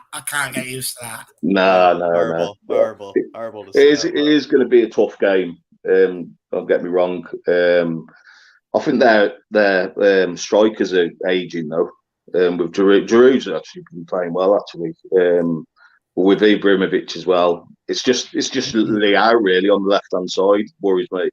It's just that left hand side, man. Yeah, with Milan is what I feel about it, Phil. Is I completely agree with you. Where I was kind of thinking the Italian teams, I think stylistically suit us better, because I don't think they might cause us as many problems with how they might try to defend us. Because I think we probably might do better coming up against a team that might not press us all, full to the wall like some of the other teams might. Because I do think we will struggle against that if a team were to, really go, full balls to the wall, sort of kind of pressing. But maybe a team like a Milan, though, at the same time, we have to sort of respect. I think they have quality players like in that side, which is sort of maybe the thing, like you said, the Tonali, the Leaos, the Hernandezes and stuff of the world. Those are like good players that I think we as Spurs fans are very jealous of. Absolutely. I think if we can get a draw out in Milan, I think that'll be perfect for us going back to Tottenham Hotspur. I wouldn't love a shithouse draw at San Siro. I mean, that just sounds absolutely glorious. 1-1 or something. At the 1-1. Yeah, a 1-1 draw or 0-0, preferably. Like if we keep a clean sheet away, then puts us nothing more Italian for Conte to do either. I mean, very Italian result to get a 1-1 over there. No, it'd be good. Yeah. Come here, Phil. We didn't talk about the booze yesterday after or at halftime and that during the game. I mean, what's your thoughts on it? Because I think Michael did make a good point that it's clearly, for me, aimed towards individuals, but everyone's spin it like it's being aimed to sort of like Conte. And do you agree with it? If it's aimed at Conte, it's ridiculous. It's not. That's the media trying to spin it. Yeah. Well, they will do, won't they? We're the talk of the town at the minute. Do you know what I mean? They just seem to, take the piss out of us in the media, and all the pundits just seem to be talking about us and taking the piss. So all we need to do is just get on with our game and just get the results and shut them up. That's all we've got to do. By the fan door, if you were in the stadium, what would you be doing? I wouldn't be booing. I don't agree with it, to be honest. I mean, if we're like, mid-table, I'd sort of understand it. But we're in a good position in the league. We're in a position where, let's be honest, where we are in the league now, through to the last 16 in the Champions League, in all the competitions, we would have taken this at this point in the season. So, I know the football hasn't been great, but if we ain't playing great football and we are where we are now, in a good position, look where we'll be when we start playing. Yeah. You know what I mean? Do you think football will improve though? Because that's the biggest question on everybody's mind. Like you can kind of accept it up to the World Cup. You can't really, but like with the World Cup on the players' minds, etc., etc., etc. After the World Cup, do you really think we'll start to click and we'll start playing some decent football? Because it is in us. Like we've done it at the back end of last season. Yeah, I think it is in us. I mean, look how we played against Liverpool in the second half.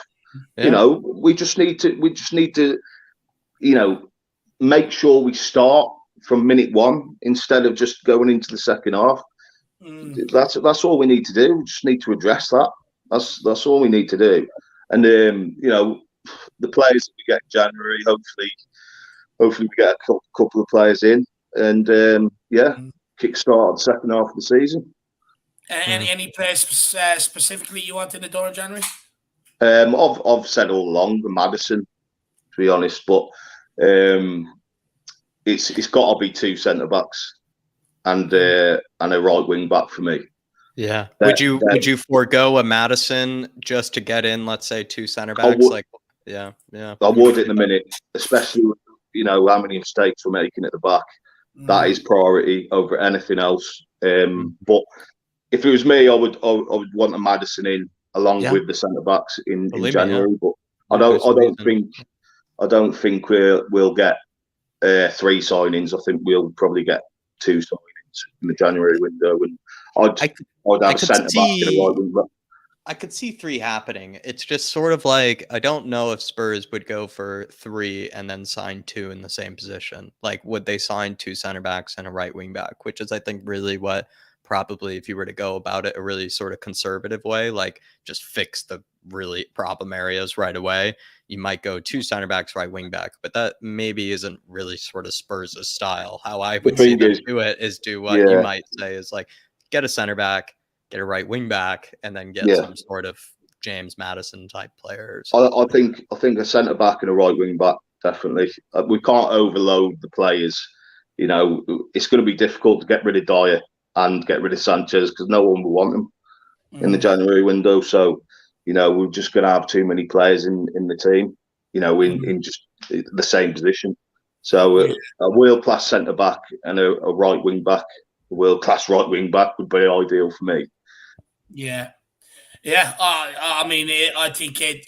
Do you know what? I just think if you improve that back line as much as you could over January, I think we're set for a very, very strong end to the season. I think it'll alleviate not all the problems. It's not the answers to everything, but I think it will alleviate a lot of the problems and a lot of the frustrations that we're seeing now of the ups and downs. But you start from the back, don't you, Dave? You start from the back. You start from the back, don't you? Do you know what I mean? Get that sorted first. Build a strong back line, and then move on to the forward areas. I don't think we are in a rush to get attacking players at the minute, but we are in a rush to get defenders. So we always score goals at Tottenham. Always have and always will do. We've always had players that will score you goals at Tottenham. Even look at what Kulu did when he came on. Like the moment Kulu came back, we were like, all right, well, goals, are now being created again. Like it did show, like, once we have a full squad, instant impact, wasn't it? As soon as he come on, but when we have all our players to pick from up front, when we actually have our big guys, our big dogs to choose from up top, like we become one of the best teams, forward wise, in the league again. And I think we often forget that. Like we have Kulusevski, Kane, Son, Richie, all to pick from. We again become one of the better teams in the Premier League, at least in my book. And so I agree with Dave there. But will Spurs, they've continued to ignore the defense in the past, though, and they continue to sort of kind of give it the bare minimum, though. Will they do it this time around? It's going to be interesting. You only got you just look at the guy who had the longest, most successful reign in the Premier League, Sir Alex Ferguson. Defense wins your leagues. The reason why he says that is because as long as you keep goals out, even if you've got crap forward players or whatever, there's always a chance you will nick a game and go and get a win. And the reason why defense is so important, because you already start the game with a point. You start level 0-0. Now, what you don't want to do is come out of that without any sort of points, because you're already in a position with points. So therefore, the most important thing is to strengthen that back line so you don't concede goals, so that you always keep the point board ticking over regardless. So for me, I just think it's so important. But Phil, we've got Forest on Wednesday, man. Forest on Wednesday. What youngsters we'll see, if any? I think a lot of people are saying making changes. Make changes for this game. I wouldn't like to see a lot of changes, to be honest, because if we have 2 losses going into the Leeds game, it's going to be difficult, and I don't want us to be, lacking confidence going into that Leeds game. And if we lose that as well, shit's going to hit the fan, especially with the fans and Conte. So, I would like to see us put out a strong squad against Forest, regardless if it's in the Carabao Cup. We need to get back to winning ways before the World Cup. Yeah. So, for me. Do you know what? I think you can get away with playing a strong enough squad, but you can still find a way of fitting Gill and Spence in there. I think they're still good enough to play against Forest. Yeah. Get up in line. I would like to see them being given minutes. I think they deserve it. I think I think the pair of them sat there all season. They've watched some of the shit happening in their positions, and they're sitting there going, "I still can't get a game." But really? What I mean is not like 8, 9 changes. Do you know what I mean? Drastic changes. Players that deserve a start. With their performances that of late coming off the bench, they deserve a start in this game. But I wouldn't just change people willy nilly. Do you know what I mean? Yeah. I think we should still put a strong squad out, and put players in there that deserve a start. 100%. I couldn't agree more. And look, Phil, any final words for the Spurs community, for the Spurs fan base out there? No, just keep the faith. Keep the faith as always, man. Conte's got it. He's got it.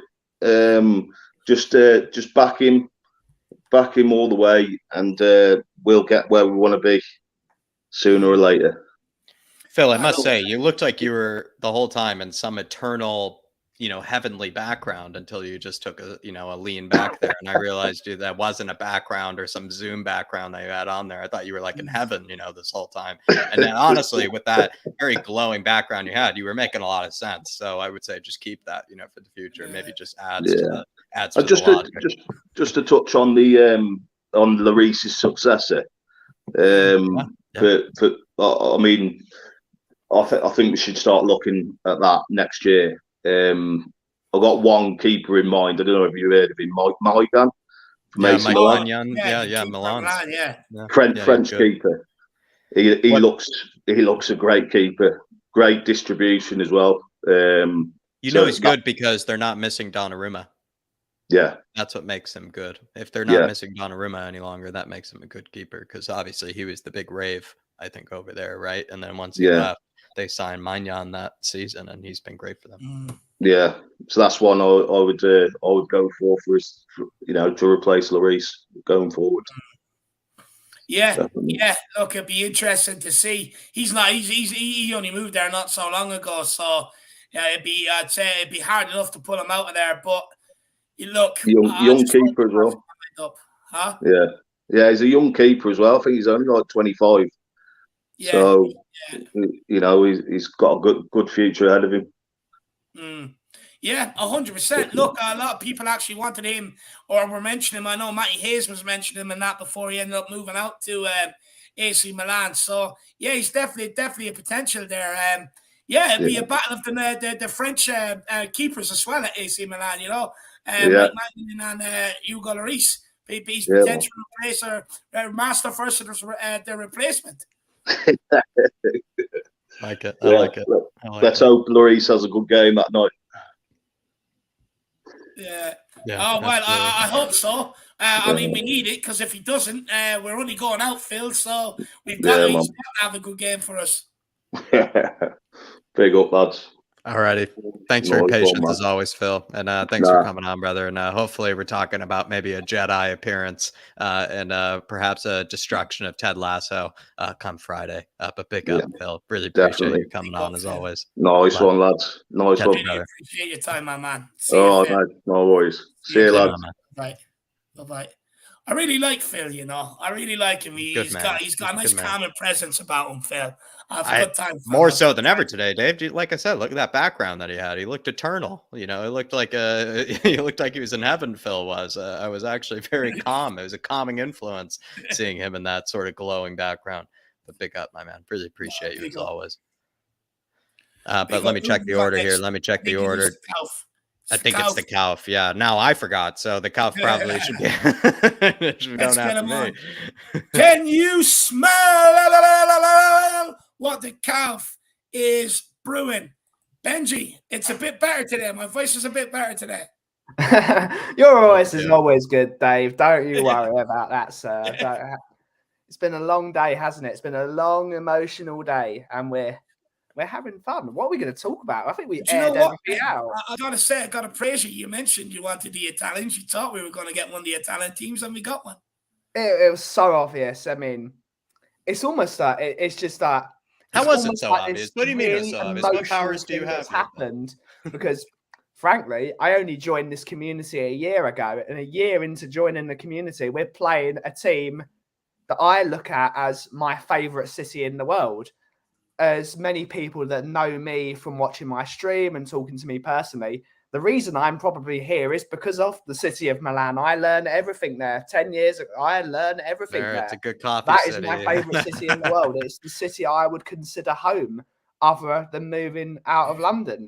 That is my home, to go back there with this newfound YouTube community and all the friends we have made and all the connections. It's an emotional thing. It's a really incredible thing, and it's just brilliant to be back there and see the mighty Tottenham Hotspur with a whole lot more friends. So you're going over to San Siro for it, yeah? I presume. Oh, of course. I've already booked my flight. I was like, immediately, gone. It's glorious. It's just like, do I need an excuse to go to Milan? Bring Realistically, me in your face, will you? No. Spurs are just an extra added bonus. Yeah, extra added bonus. Like, of course. Is this the espresso derby? Oh no! It's the unfortunate, or it is. It's the Iggy for derby. you. It might be the espresso derby. It probably is the espresso. It's the Iggy derby. Poor Iggy is going to have to support each home team. So poor Iggy's a big up Iggy, but I am going to. It's just a brilliant event. I want Tottenham to win anytime. Tottenham playing any team, they're gonna go for it at the end of the day. But do you think we have a good chance against AC Milan? Because the feeling around the fan base is that we potentially could get to quarters here, or are we potentially overlooking AC? Do you think? They are a very good team. They are a very good team, and I think we're underestimating them. I would say their players as a whole aren't as good as ours, but as a cohesive unit, they've won the league title last year. They won the league title. They're not a crap team. They're not an AC Milan when we beat them years ago. Even though they had some quality players when we beat them years ago. They had Ibrahimovic again. They had Yepes. They had Abbiati. They had a few. Gattuso. Forgot about Gattuso. You remember him and Joe Jordan, Benji, yeah? Yes. Bring him out. Bring him there. Take him along. Yeah. They are a very good cohesive unit. The only way I can see us beating them simply is by having a good transfer window. We talked about the transfer window yesterday. We've got to buy some players, and I've seen in the Irish. I'm not going to call out any names, but I've seen people call Dier one of the top 3 centre backs in the Premier League. I've seen that I've seen that. Fuck off. Seriously, I'm not calling out any names, but fuck off.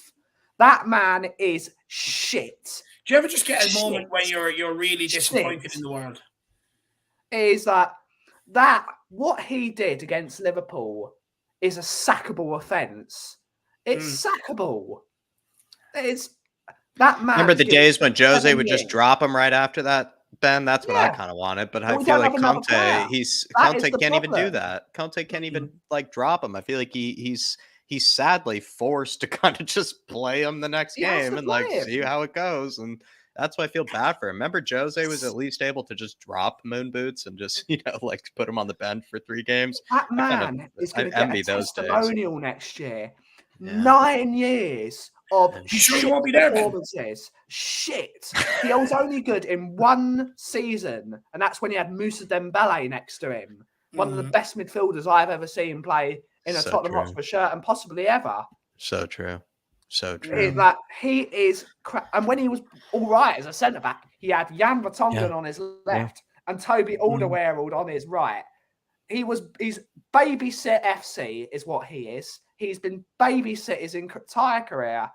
And he Do you know what we also are, though, Ben? Sentimental FC, and I'm guilty of it myself as a fan. I've even labeled myself as being sentimental towards players and whatnot. I'm not going to say that I'm above it or anything. I think other fans are. I think there are some fans who are probably nowhere near as sentimental as I am. But the problem is, Ben, is that there are some people running the football club who are kind of like myself here, who do probably are maybe a bit too sentimental towards maybe players like Eric Dier. And Eric Dier, he's approaching that testimonial. Will Spurs just hang around, maybe just let him just reach it, just let him kind of stay and just be Eric Dier, or will they be brutal? He's got to go. He is now a detriment to the football club. He is a detriment. I asked a question to you boys yesterday. What other top 6 team would Eric Dier start in, week out? He'd be nowhere near it. He'd be made train with the under-18s. As well, if it's us, we talked about. Someone said Eric Dier, the same guy actually, said that Eric Dier would play for Man City alongside Ruben Dias. He wouldn't even get in Man City's under-18 team. He wouldn't get in it. Just when I thought we were making progress in the community about these guys, I have to go and hear the most deluded comment I've heard. I thought we were making progress. I thought Anthony Gardner was bad. No one rated Anthony Gardner because he was crap. But big up Anthony Gardner. I think I'd sooner make a case for Ben Davies now. Eric Dyer has played so poorly. When I was in Canada with Bobby Kay, I had to ground his son because he rates Eric Dyer. I'm going to fly over to Canada and ground his son personally. You can't ground little K. I'm going to ground Big K, not Little K. Little K is a G. I'm going to ground I have to have a word with Big K actually as well. Actually, he loves ground him. This is not acceptable. We've got Eric Dyer fans in our fan base. He is not good enough. We have seen some of the best centre-backs come through our team in the last 10 years. Jan Vertonghen, Toby Alderweireld, Ledley King, Michael Dawson, Jonathan Woodgate. This guy is not even fit to put their boots on, let alone tired. Even Kevin Wimmer was better than Eric Dyer. Even Kevin Wimmer got a team. I probably wouldn't go that far, to be honest. But at least Kevin Wimmer had a friendship with Sonny. He got in the team before Eric Dyer did. He did, actually, to be fair. To be fair to you, he did. It's sort of also, though, in my head, I also am realizing that there's a compilation reel that you can actually make of Moonhead now at this stage, because especially from this season, you can make a compilation reel. From last season, you could have even made one, especially when you think about how that Newcastle game, if I remember, Ben, away from home, he probably scored one of the greatest own goals that I'd ever seen, in a Spurs shirt. And then also, if I actually remember, at the time, everybody, because Romero was a bit new to the team, I think we didn't want to believe Romero right away. But I remember everybody was blaming Romero for losing Callum Wilson. And I was like, I think that was Dyer's man.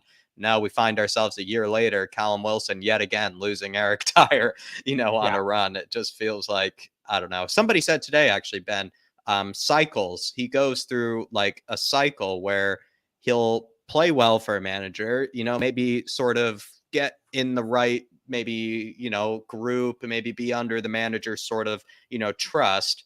And then he all of a sudden kind of snaps and then he loses it. Do you feel like that's true? Do you feel like he reaches some sort of expiration, under managers, Eric Dyer? He gets comfortable. He's got no competition. He's got no one to say, you're crap, mate. I'm taking your position. And once anyone gets comfortable, I can when I was the only, I'm now definitely the only barista in my shop because I'm the only person there. When you're the only person that knows anything what you're doing, you get comfortable. You need someone that either you're teaching to make yourself better, because teaching makes the person who's teaching better because you reaffirm knowledge. But you need someone that's challenging you. You need someone to challenge you at all points in society, let alone being an elite footballer playing for one of the top 10 richest teams in the world of football. where the fans pay the highest season ticket prices anywhere in the world. Yeah. I mean, I don't pay £95 to watch a Champions League game of Eric Dier playing centre back. We want to pay to see the top draw. Especially under Conte, a manager who makes these center backs look amazing, especially a manager like Conte who brings the best out of these center backs. You want, spot on, Ben. Absolutely. If we're paying this money, I want to see proper players. Otherwise, reduce that fee down. If we were paying, I don't know, 55 quid, I would still be pretty miffed about that. But I'd be like, okay, at least it's 55 quid. I'm supporting the team. £95 to watch Eric Dier. And I don't even get a fucking free programme. I get nothing. Do you know what? Do you know where I'm at, Benji? I think I was willing to give a Paratici and Conte's project a chance. I kind of at the point, I think we've done enough groundwork to lay the foundations. Yeah. Now we better start sprinkling this team with some real, genuine quality. You've laid the foundations. If you don't do it now under a manager that has a history of winning trophies, that maybe isn't as outdated as maybe Jose Mourinho, as many people wanted to say, you don't do it now this summer and even try to get one in January and January, I would be willing to give maybe a little free pass because January window is hard to operate in. But if the quality doesn't come in here summer, and I'm sitting here watching Eric Dier and Ben Davies next fucking season, I'm going to go absolutely ballistic. You wouldn't, if you put a quality centre-half, let's say in Milan Skriniar, just as an example, if you put him next to Romero in our team, we would go up levels. We wouldn't be challenging for top four. We would be second every year, guaranteed, with Romero next to him and possibly Longray as the left centre back. 100%. We would be second, guaranteed, with Bentancur and Højbjerg. We would still have to change the fullbacks. The fullbacks are the main problem of the team because when the centre of midfielders have no one to make angles for to pass up the field. That's still the main problem. Yeah. But you will never win anything with Eric Dier as your centre back. I hate to say this, and it's been torturing me all season, Ben, but you even look at what the lot down the road and, the scum, just look at what Saliba has brought to that team. Look at what Saliba, the impact he has made on that team and the fact that they're sitting at the top of the league right now, probably not a coincidence if you ask me. A brilliant center back coming into the team and they find themselves top of the league. Wasn't probably even the brilliant striker as good as Gabby Jesus has been for them. It's probably actually secretly more the center backs. But Ben, Tottenham on tour is back. The coffee company I know has still been producing the content, regularly. So doing hard work over there. But tell us about what we should, get big yourself up, my man. I've been liking the thumbnails. The thumbnails are looking cozy. They're looking friendly. Yeah, I take full responsibility for those thumbnails. I am wacky as hell. But they're friendly. I would say they're definitely friendly. If you want a place where you can go have a bit of a chill, bring your favourite blanket, have a nice cup of coffee, and just be nice to each other. Get over to the coffee company. The link is in that little bubble that's just under me on the screen there.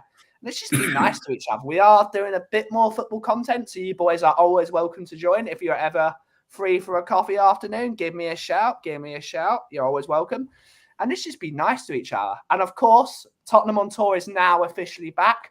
Mr. Daigle himself is flying back from Canada tomorrow evening. So we will be doing a lot of content from the studio. Brian will be going about here and there, and we will be having fun. We will be having fun with the Tottenham on Tour boys, and we're going to bring everyone on tour. We are going to be going to Milan. I'm going to Milan, which means there will be some Tottenham on tour actually on tour for once. It's going to be nice. We're gonna have fun. So get over to the coffee company, get over to Tottenham on Tour, and let's just be the best of friends because that's all that really matters in this community. Yeah. Forget about the team, forget about Moon Boots or Harry Winks or that shit. No. As long as we're together, we can accomplish anything. That's all that matters, and we will get there. I hope so. Honestly, Ben, I'm starting to get grey hairs. I thought we would have been there by now, my man. But Benji, big yourself up, my man. Really appreciate your time and you coming on. Everybody, please do get over and support Mr. Kaufman and his coffee company. He's a really good guy. I can confess he does make great coffee. I've been there on a couple of occasions now, so make sure you do get down there and check him out. Or if you're passing by the area and you want a coffee, fuck giving your money to Costa, Starbucks and stuff like that. Yes, you won't find nicer coffee around than Benji's, so get down there. Big up, Ben. And as always, if you smell what the cough is brewing, they're sitting there all right. It's fresh as fuck, but big up, Benji, my man.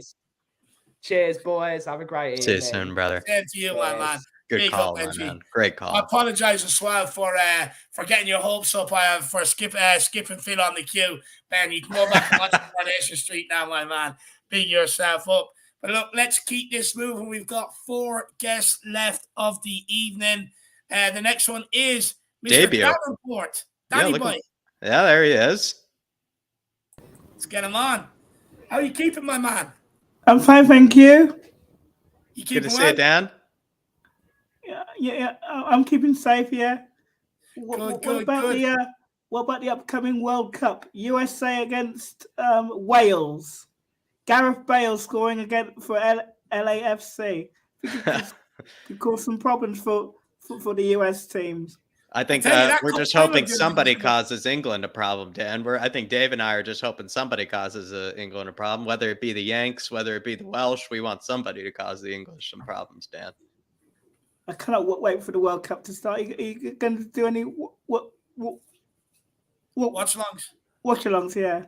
Yeah, I think we're going to try to. I think what we're going to do is, obviously, if there's any tasty games that me and Jack look at, we'll be like, well, look, fucker, we're going to be watching anyway. We'll watch it together. And I think what I'm planning on doing is I'm going to try and watch as many games as I can that Spurs players are actually playing in. I remember the early AC Milan teams from the early 90s, the great Paolo Maldini and Franco Baresi. Thank the Lord we don't have to come up against them anymore, right? we have a much easier Milan defense this time. And Robbie Baggio as well. Yeah, he was quality, Roberto Baggio. Roberto Di Baggio is absolutely quality. But look, Dan, what's your thoughts on the game yesterday in the Champions League draw today? I thought yesterday Spurs were sloppy, really sloppy. I think it's clear that we need to spend it in the January transfer window. Yeah. And what positions are you looking at in the January transfer window? What ones do you think can have a real impact to push us closer back to the top of the table? Yeah. It depends who's available in January. It's very difficult to sign players in January. You're so right. Yeah. You're so right. Yeah. How many do you think is realistic? Can we get in 2 or 3? What about Ward-Prowse from Southampton? Do you know what? I like Ward-Prowse. I do like him. I just think our midfield, I think we've got enough midfielders to see us through to the end of the season. I think there's other areas where probably we're left a little bit sparse that I think are probably more urgent for me, being honest. And going back to the AC Milan, I remember when John Aldridge played against Paolo Maldini at the '94 World Cup finals in America. Jeez, I was still in nappies then, my man. I was still in nappies. I was about 14 years old at the time, and I remember that Ray Houghton goal against Italy. Oh, you're like KPB, proper Spurs fan. What a knowledge, what a brain on this man, Dave. He's got a proper Spurs bank of goals. Do you feel like AC Milan, Dan? Is that okay with you? Was that a team that you were happy with? Who did you really want? Is AC Milan okay with you? Are you happy to see Spurs go back to the San Siro? I would have liked Club Brugge. You wanted just an easier one, Club Brugge, I hope Conte's contract gets sorted out soon. He's a quality manager. Yeah, me too. Do you think it will get sorted though? Because it's very much up in the air right now. And who do you think has to bend first, the owners or the manager? He has been linked to return to Juventus, but I can't see that happening because Juventus don't hardly have any money to when they have a bigger transfer budgets for Conte. If we went back to Juventus, Juventus are not the team that once were either.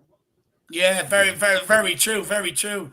Look, I do hope we can tie Conte down to a new contract. I mean, Yeah. I think if we tie him down, you keep Harry Kane. If you lose Conte, you lose Harry Kane. Yeah, exactly. Where do you stand? We've talked a lot about, you've been around here long enough, Dan. You probably have heard the nickname Mr. Moon Boots, Eric Dier. Where do you stand on Eric Dier? Does he need to go for you, or do you want to give him more time? I think he needs to go, really. They need to spend on defense as well. Yeah. In January, do you think could he be moved on in January, or do you think they'll probably move on somebody else? Maybe like a Sanchez or, a Tanganga? I don't know yet. We'll have to wait and see. We'll have to wait and see. And I hope Paratici can be ruthless, this January. Just quickly, thoughts on Paratici? Do you like Paratici, with maybe the work he's done so far? This is a debut, so we've never heard, your thoughts on the Don. Do you think he's a Don, or are you not convinced yet? I do like him. It's one of he's worked in Italian football for a very long time. That's true. Yeah, 100%, my man. Come here. Who's your favorite player at Tottenham? Who's my favorite player at Tottenham now? Yeah. Son. And who's your favorite player in years gone by? Klinsmann. Oh, you're one of them. You love that famous diving celebration when it was a big fuck you to the press. Yeah. He played it in Serie A as well. Yeah, he's well travelled, Jurgen. Very well travelled, so he is. But look, going back to AC Milan, but Liam Brady used to play for AC Milan as well. Did you know that? Yeah, good Irish man. Yeah, he had a good stint out in Serie A. A lot of people used to watch him on that Italian 90 or whatever it was called. There was an Italian show in England at the time where they showed the games. Liam Brady was out there for a while. But look, my man, we've got Forest coming up on Wednesday. I mean, what sort of lineup do you want to see us go with? On paper, we should beat Forest and get into the next round of the League Cup. Yeah. I sure hope so. Will we get to see a Jedi? Is the Jedi? Do you have any Jedi feelings? Is Mr. Jed Spence going to come in, or is Conte going to ignore him? I don't know. Yeah, it's hard. Yeah, it's hard to know. Yeah. It's hard to know for this one. I hope we get to see him. I hope we get to see Jed Spence at least. I want to see him play. Yeah, I hope so. And Dan, maybe last question for you, my brother. How do you think our season's gone so far? Do you think it's gone well? It's gone. It's gone brilliantly so far. We're still in the Champions League places. That's where we need to finish in. And how far can we push it out the back end of the season? It depends what happens in the January transfer window, and depends on injuries as well. 100%. I couldn't agree more. And my man, any final message for Spurs fans before we let you go? Let's keep the season going. Keep going. Come on. Keep our heads up. Keep going. Let's go. Dan, give me a big come on, you Spurs. Come on, you Spurs. I love that. Pick yourself up, Dan. Really appreciate your time and for you coming on, my man. And hopefully we see more of you around here, brother. Pick yourself up. Yeah. See you soon, Dan. Appreciate your support from the beginning as well. Big up, Dan. See you, Dan, my man. Dan the man, everybody. Give it up for Dan the man in the comments. Give him flexing a little KPV kind of brain knowledge I saw there too, Dave. He was talking about certain moments, has a lot of footballers he clearly knows, Dan. He knows a lot of people, knows a lot of footballers out there. So I was getting some kind of Dark Sun G KPV kind of football brain knowledge there. So maybe recruit some more people onto your quiz team, Dave. You never know. Got to get some more people. I'm telling you, Jack. I've got Ellie, I've got Philip, I've got Dan, I've got KPV, I've got Sean for certain financial knowledge and stuff like that. Honestly, I've got a right little quiz team going forward. You could say to Sean, what were the finances like back in 2002, and Sean would have a whole spreadsheet brought up. Absolutely love Dan it. Davenport knows every Irish player probably that's played in the Serie A in history. And Johnny's in there. Big up, Shawnee. Good calling, Dan Davenport. Great calling, my man. Great debut as well. It's tough to do these debuts, especially it's been a long line of people as well. It's hard to bring the energy. Well done to you, Dan. Big up, my man. Good to put the face to the name as well. Good to put the face to the name. Big up. Yeah, legend. But look, we're going to keep this moving. We've got Mark New time. Looking forward to Where's the other Dan gone? Where's young Dan gone? But we've got Dan and Dermot left. I honestly, I've gone 3 hours without a cigarette now. I'm turning off my camera and having a cigarette, but I'm still here. Mark New, I enjoy our conversations. Dave is still here, don't you worry. Hi. And it's still a flat cap army. We still got a trio of black caps looking good. Nice one. Cheers, man. Well, we have drawn an Italian team, AC Milan. How are we feeling? Well, I think in terms of possible choices, if you ask Conte who does he want, his number one choice, he would say, get me an Italian team. In terms, because if you want him to line up against a team that he knows best, he will know them inside out. He will know them backwards, forwards, the tactics, what they have for breakfast, what they have for dinner. He will absolutely have them cut and basted. He will have them. Right now, we're on the fan show. Paratici, I guarantee you, is in the San Siro. He's got his spies, he's got his boys. They're checking out the formation. They're seeing what they're planning, what they're doing. So I think in terms of possible games that he will know, the best one to be prepared for, the Italian team has to be the best. Yeah, has to be. Yeah, I'm actually not sure if we got to this earlier from Moondog, but good evening, lads. And he just says F Moon Boots. And this guy has just put you through the ringer, I must say, Moondog. And I'm glad that, you're starting to give up on him. But it's sad that it's come to this, Moondog, simply as. And I'm sorry that we didn't get to this sooner. If we didn't, I forgot about it. Really appreciate it. But San Siro, is it good to see Spurs back in the San Siro? Kind of like Dan Davenport was talking about earlier, just the almighty Tottenham wearing that golden, or not golden, that beautiful white kit maybe alongside the AC Milan side, just as, back where we belong, right? Yeah.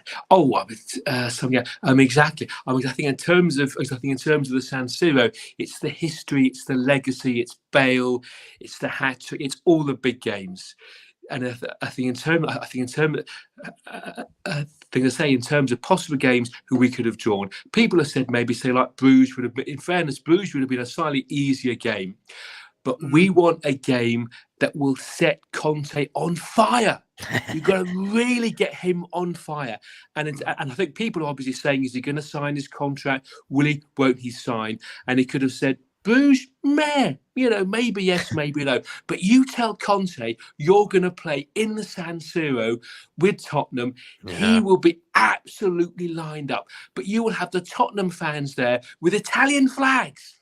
Not even Italian a former club as well, a club he's only played against, against. I think there's something with it too. He's never played for AC. He's only, managed against AC. Exactly. Yeah.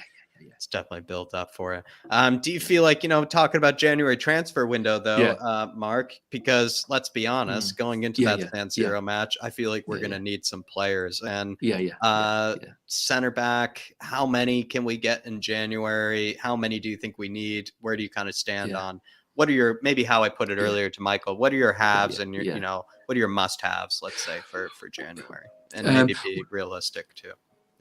Well, I think in terms of possible targets that we've got, there's one target that we need.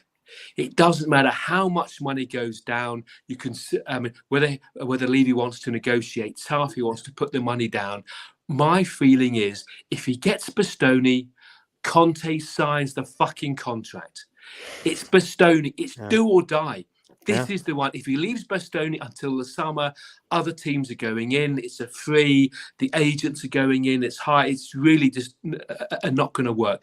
But if he can get Bastoni in the January contract, that, for my mind, gets Conte's name on the contract. If Conte signs, Harry signs.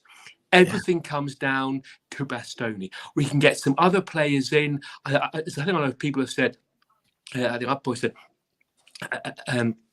I think people said we've been linked to Halinovsky would be a really good name. Carrasco from Madrid. They've got to sell players. He's going to be available. Maddison would be excellent. We do need a CAM. We need all these different players there, but they are icing on the cake.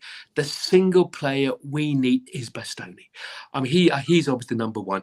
I think obviously in terms of it's a good must-have. That's a good must-have. Yeah, I think Bastoni. Yeah, I like that. Yeah.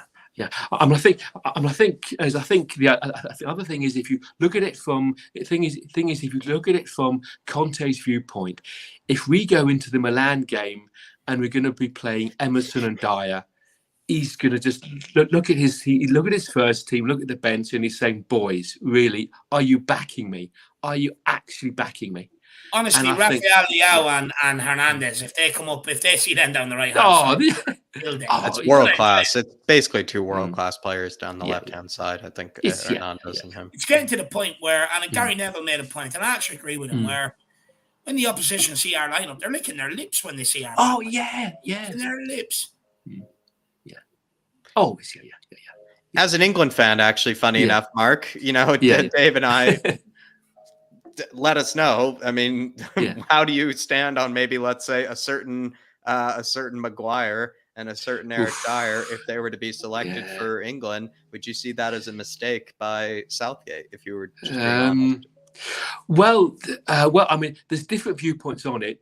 There's different viewpoints. One possible feeling is that Dier, if he has a chance in the England shirt, and he's got some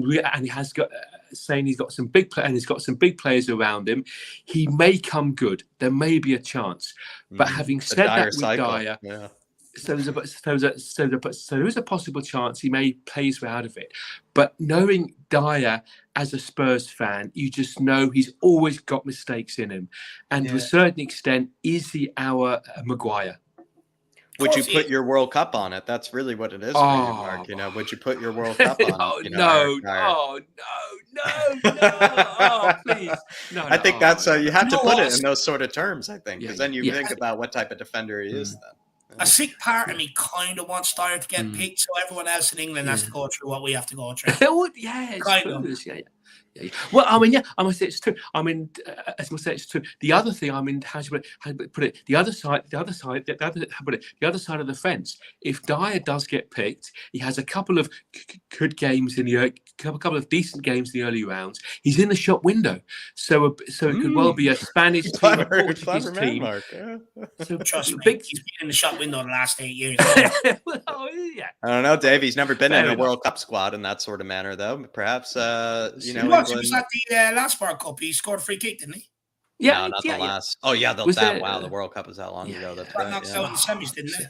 Yeah, you're right, Dave. Yeah, you're right. It was a long time ago. It was true.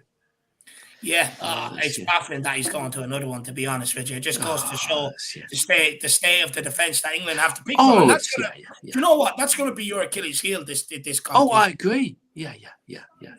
There's always that. Yeah. Oh, there's always that. Will we be able to see your Jedi come Wednesday? Well, I know you're a big fan of Jet Spence, or at least I know you've been wanting to see Jet Spence. Oh, a huge big fan. You've always said free the Jedi. Yeah. So we'll be able to free the Jedi come Wednesday. Well, I hope so. The other thing I think is people have said with Conte, with the booing with the fans. Now, I do not agree with booing with Tottenham fans. Do or die, we wear the same shirt. So to boo your own team, I do not like. But one of the things that I think Conte must realise. They want the Spence. They want to free the Spence. They want to free the Jedi. And the fact that with Conte, his number one thing is people say with Conte, with Conte, the first name on the team sheet, it's not Harry, it's not Romero, it's not Hugo. The first name on the team sheet is bloody Emerson. Every guarantee he's the first. He is the absolute first name on the team sheet. Now, I mean, there's all sort of possible conspiracy things in this. Maybe he's played a double bluff. He's playing some sort of a bluff to Levy, saying, "You know what? This is who I've got to play with," and he's literally forcing Levy to say, "If you don't sell him, I'm going to play him every bloody game. He's just going to play him. So he's either the biggest fan of Emerson in the world, or it must be what you just said there, Mark. You're saying, must be. Oh, I love it, Mark. You crack me up, Mark. I must say. You do. You give me a good laugh, my man. You do crack me up. You say some good things as well. Don't get me wrong. We're not here just laughing at you. You do say a lot of good things as well. But Mark, any maybe final message for the Spurs fans before we let you go, my man? I'll say in terms of the. So I'm saying in terms of the games, we've had some tough games. The Premiership, we've got beat. We've had some tough games to play against. But now, if you want a big team to play against, with Forest, with the ex-player, and if Spence comes on, if he dares to play him, he will be so fired up. The fans will be screaming his name. They will be absolutely screaming. So if you've got your money down, bet fair. I'm saying Spence, hat-trick incoming. Galactic goals for the Jedi. If he's in there, it's going to be 3 goals. Come on, you Tottenham. Come on, you Spurs. In Conte we trust. Free the Jedi. Free the Jedi. Come on, man. Come on. Harris Army marches on. Come on. Do you know what? I absolutely love you, Mark. Never, ever lose that passion either, brother. Please don't ever lose that passion. Mark. It's infectious. Beautiful man, Mark. We'll see you soon, man. And well, hopefully we'll free the Jedi. Thanks, and hopefully we speak to you after we free the Jedi. I want to speak to this man when we free the Jedi. I have to speak to Mark once we do, but we'll see you soon, my man. Thank you for your patience, as always. I'll see you very soon. Cheers, guys. Legend. Thanks, boys. Legend. He's a character. He's a real character, Mark. He is. I really like him. You know, he's infectious. Yeah, my cheeks hurt, Dave. I'll be honest, my cheeks hurt from that. That was glorious. I love Mark. He and I have really good combos on Friday as well. He just cheers me up. Mark does. He has a good KPV kind of effect, I think, on people. Just cheers you up. Brings a lot of passion and stuff. Yeah, good man he is. He's a good man. Emily Dunn saying, great to see so many people on the fan show. Big up, guys. Great stream. Emily, and I really appreciate this, but I also appreciate that you brought this up here, because I think, especially more recently than I think ever, actually, we've been really having a lot of people come on, and it really is actually quite nice, especially on Fridays. I know where it's kind of a bit more chilled out and everything, but like plenty of people have been coming on Fridays and, you know, having a good chat with me, keeping me company over there. So I really do appreciate it, everybody. It really is actually just honestly so nice to see that so many of you come to this channel, want to have your say, want to just have a nice discussion, you know, whatever's been on your mind Spurs wise, just get to kind of come over here and kind of vent it out. And I like to think that over here, it's more of a discussion, you know, it's more of a kind of a conversation, you know, between people. And Emily, absolutely. So many people have been coming through. It's really great. Yeah, I enjoy it. I enjoy it. You know, it's great to see so many more people getting the confidence to come out and air their opinions on Tottenham. And this is what it's all about at the end of the day. Look, it's the Friday fan show, it's this fan show, and even the ones after the game now, they're all getting popular, and I love to see it. So if there's anyone else out there thinking, look, I'd love to come on, or I'm thinking about it, just get on and have a conversation with us, please. I appreciate it. I appreciate every single one of you that come on and make these fan shows. Yeah, gone through a lot. And then Moondog. Yeah, we've gone through, I think nearly maybe 10, 9, maybe close to 12 people today. You know, it's been a lot, and we've done it before. Moondog saying, good evening, lads.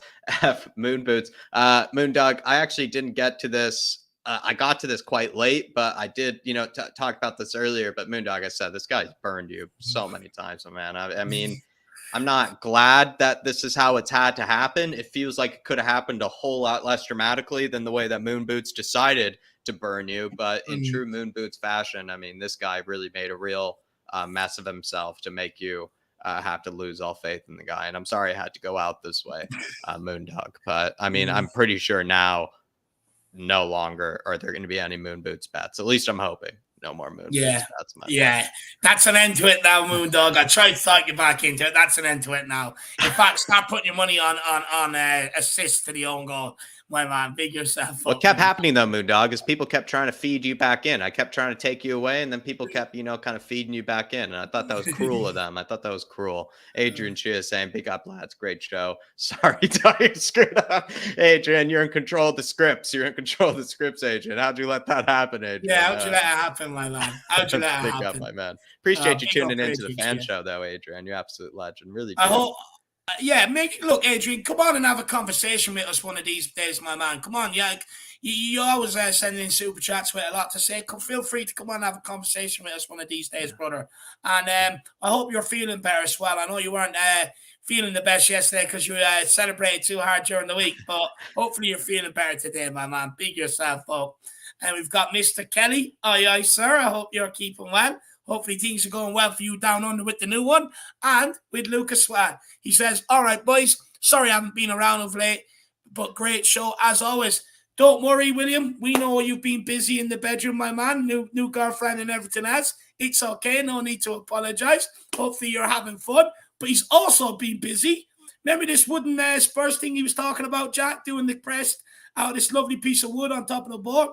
He's also got that under progress. It's looking good, man. And you're a busy man, William. I know you're a busy man, dude. Like, believe me, no need to apologize to us. And you always pop in and say you're hi. And I'm actually, believe me, I feel like, there's always a random fan show that I know you'll just pop on when you have the time, William, and we'll be here for you. And I can't wait to catch up with you. So really no need to apologize, and really just appreciate your support from the beginning, William, because you've been through the thick and thin with us, William. You've been through the thick and thin, and we're going to keep powering on here under Conte. Big up, brother. Yeah, make sure you send me a picture of the finished article as well, brother. Big yourself up, William. Hopefully you keep enjoying yourself, my man. It's good to see it. It's good to see it. Good, man. Good man. This is the thing, though, Moondog, was that I feel like I put you in therapy for the Moon Boots bet. I think you checked yourself into therapy for the Moon Boots bets. I hate to say this, and I'm going to pull Dave in this, and maybe might throw Sean in here, some other people as well. I thought they actually dragged you out of therapy, and they kind of got you back onto the Moon Boots bets just when I was trying to get you off them. And so, Moondog, like I said to you this before, and I've said this to you before, I always had your best interest in heart when it came to the Moon Boots best. And I'm not sure if Dave and Sean could say the same, because I had your best interest in hearts when it came to the Moon Boots. Oh, I did. I was trying to win him all his money back, thinking Dier might sneak another one from a set. Don't listen to that, Moondog. Don't listen to that, Moondog. He's trying to escape now. He's trying to escape. I think a few others actually owe you an apology as well. So it's not just you, Moondog. Some people pushed you to the brink. They pushed you to the brink. Honestly, Moondog, though, I'm only out of therapy with Eric Dier and that background myself, so you have a few weeks to go yet, though. Big up, Moondog. Dan Coys, big up, Dan. You guys have put in hours over the past week. Big up, guys, and all the Spurs family. Keep it up. Come on, you Spurs. I've been enjoying the fan shows, Dan, and we're doing a lot of them these days. And, some days a lot of people want to come on and have their say, and it's just how it is. And I think that's how, we need to sort of pay you guys back as well. Pay you guys back as well for constantly, coming on, having your say, being in the comments, etc. I think we need to be more available for you guys to come on and have your say. And so that's why so many fan shows are happening. So if it doesn't work for you on a Monday, for some reason, it can work for you maybe after the game, or it can work for you on a Friday, and having chat with me. And so, Dan, it's all, it's all just to pay you guys back as well. Big up, really. No, 100%. 100% it is. And Dan, you're another one that needs to come on here one day and have a chat with us, my man. Big yourself up, Danny boy. Big yourself up, brother. I really appreciate the support, my man. Dermatron time, though, if I'm not mistaken, Dave. Yeah, let's get him on. Dermatron, how are you, brother? Good evening, lads. How are we this evening? Great show as always. Really enjoyed it tonight. Some great guests on, so really had fun watching it. So keep up the great work. No, it's been good. It's been good. Thermo, we got AC Milan this morning. I did tell you last night we got AC Milan, or the last franchise said we'd get one of the Milans. Yeah. So I just had this. Yeah, I am over the moon with it. It's a team we can beat, I think, and then we'll get an easy quarterfinals. I'm just getting 2019 vibes again. I just think we can go all the way. What gives you them 2019 vibes? I just know we've got out the way, we've got out the group with the AC Milan draw. I think Madrid and Liverpool, either of them could go out and repeat of last year's final. You've got Bayern Munich against PSG. Who knows? They can knock each one of them out, so PSG could go out. I just think it's our year. I know people are going to call me deluded, but I think it is our year to win something. So, did we think the same thing? This is sort of, with 2019 vibes. We have the evidence of 2019, Dermot. But, were we kind of thinking the same thing in 2019? Like, you know what? Perhaps we'll just kind of go on a run here, and go all the way. Was there a sort of feeling at the time? Of course, I'm not sure we were all connected, but in 2019, did you have a special feeling, or were you kind of surprised each and every time that Spurs kept getting past, their opponents? I think I was shell shocked. I think after we beat Man City, I was just don't remember anything to the final. I'm thinking, how the hell did we get here? Yeah, I mean, felt like we stumbled our way there. Yeah, really I just felt that it was just in the cards we were going to get to the final. And look, me and Dave have talked about it, and what your own man said to you, Dave, and the referee and everything just went against us. I think this could be our road to redemption. I just think so, and I think with Conte, we're either going to win the league or the Champions League. We're going to win something big with him. It's going to be one. No Carabao Cup or FA Cup. You don't think that's achievable? Look. I've always said we're going to do a cup double this year. I've always said we'll win 2 of the cups. So look, it could be the Carabao Cup, FA Cup, it could be the Champions League and the Carabao Cup, or the FA Cup. Who knows? But you know what, Dermot? No one can call you deluded as long as we're still in them, man. Huh? That's true. I might look a bit deluded after if we lose on Wednesday. Now I'm thinking, oh shit! After now, a bit more. Well, we shouldn't be losing. This is the thing. I'm sick of going out to shitty teams early rounds of cups. It's fucking irritating. I'm fed up with it. We've got to put it right. But look, Dermot, what do you think the lineup should be at the weekend? Do you think someone like Gill, maybe a Papamata Sarr, Spence, who have been hanging around for quite some time? Do you think they deserve to be given minutes and an opportunity to show what they can offer? I think so on Wednesday, definitely. I think they should get their chance. I think they will. I think with the World Cup coming up, I think the England manager is going to want to look after Kane and some of the England players to make sure they don't get injured. So they'll probably play. Do you think there would be any players asking not to play that game then, Dermot?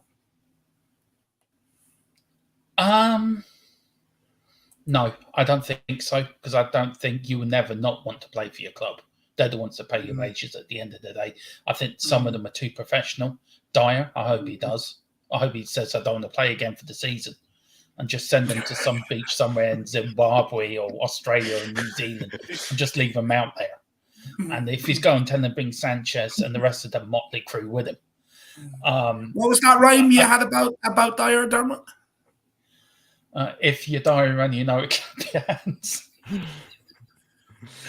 I don't know why. I was sitting watching your show earlier and it just came into my head and so I've got to put this down. That's hilarious. I can just imagine you behind your computer doing it. If you're a dump Diana Wally. I love it. But Dermo, what was I going to ask you? Transfer window. Dan Kilpatrick put out a report earlier on. Right wing back, he didn't say right wing back. He said wing back, but we know it's going to be a right wing back, centre back, and Kulusevski understudy. I mean, do you think it's possible to get it all done this January? I think we might get the majority of it done. I think it's more if we can get Bastoni signed on a pre-contract before the summer. I think that will be a good move. He can't sign him on a pre-contract. He's got a year and a half left on his contract, I think. I thought he had a year left. No, he had 2 years left in the summer, which means then come this January, it's only a year and a half. 2024, I think it'd be 2024. Oh, right, then, yeah. I think then go from now because the Inter Milan, Inter Milan won't let him, turn down his contract. They'll get rid of him for good money. So, look, go for it now. Get a centre back, get a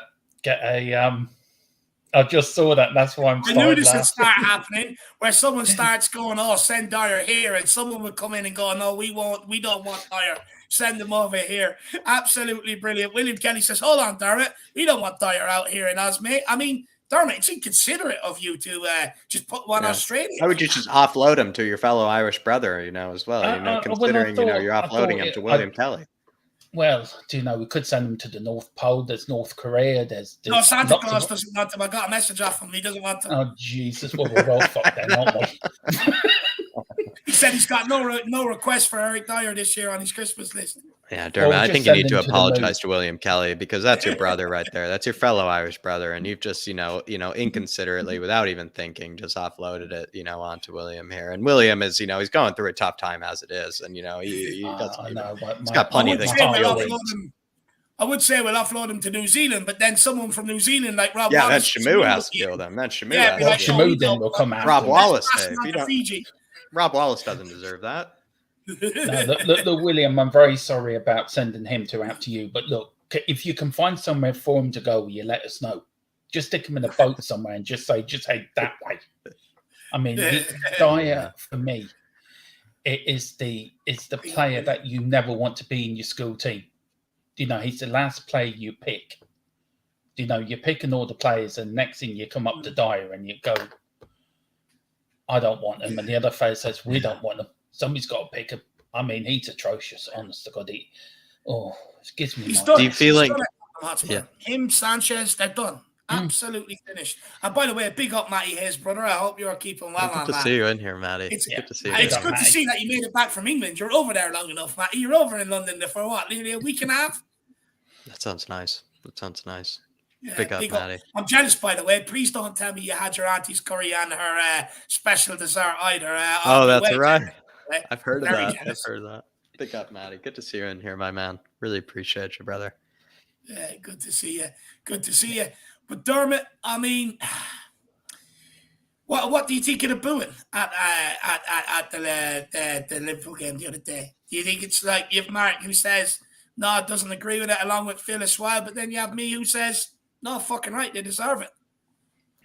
Look, fans have right to boo. They pay the money. They have the right to boo if they're not happy.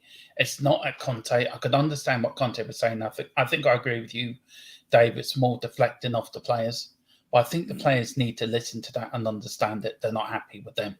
They're not happy with the likes of Dier and people. Look, fans pay good money to go to watch these matches.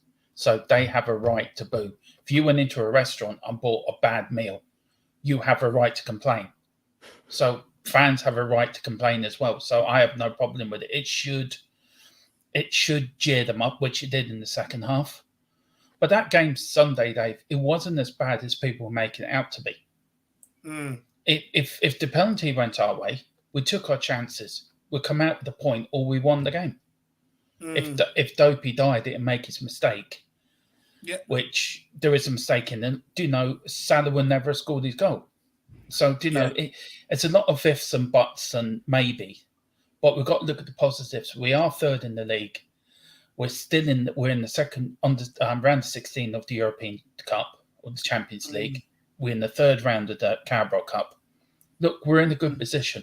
We're not going to drop out the top four before the World Cup, and that's where Conte wants your hand off if you offered me that before the before the season starts. If you said to me, World Cup, you're inside top four, next round of Champions League, through to the next round of Carabao Cup, I would have absolutely broke your hand for it, for sure. But Dermot, you seem to be very popular today. Roy Park says, love a bit of Dermatron.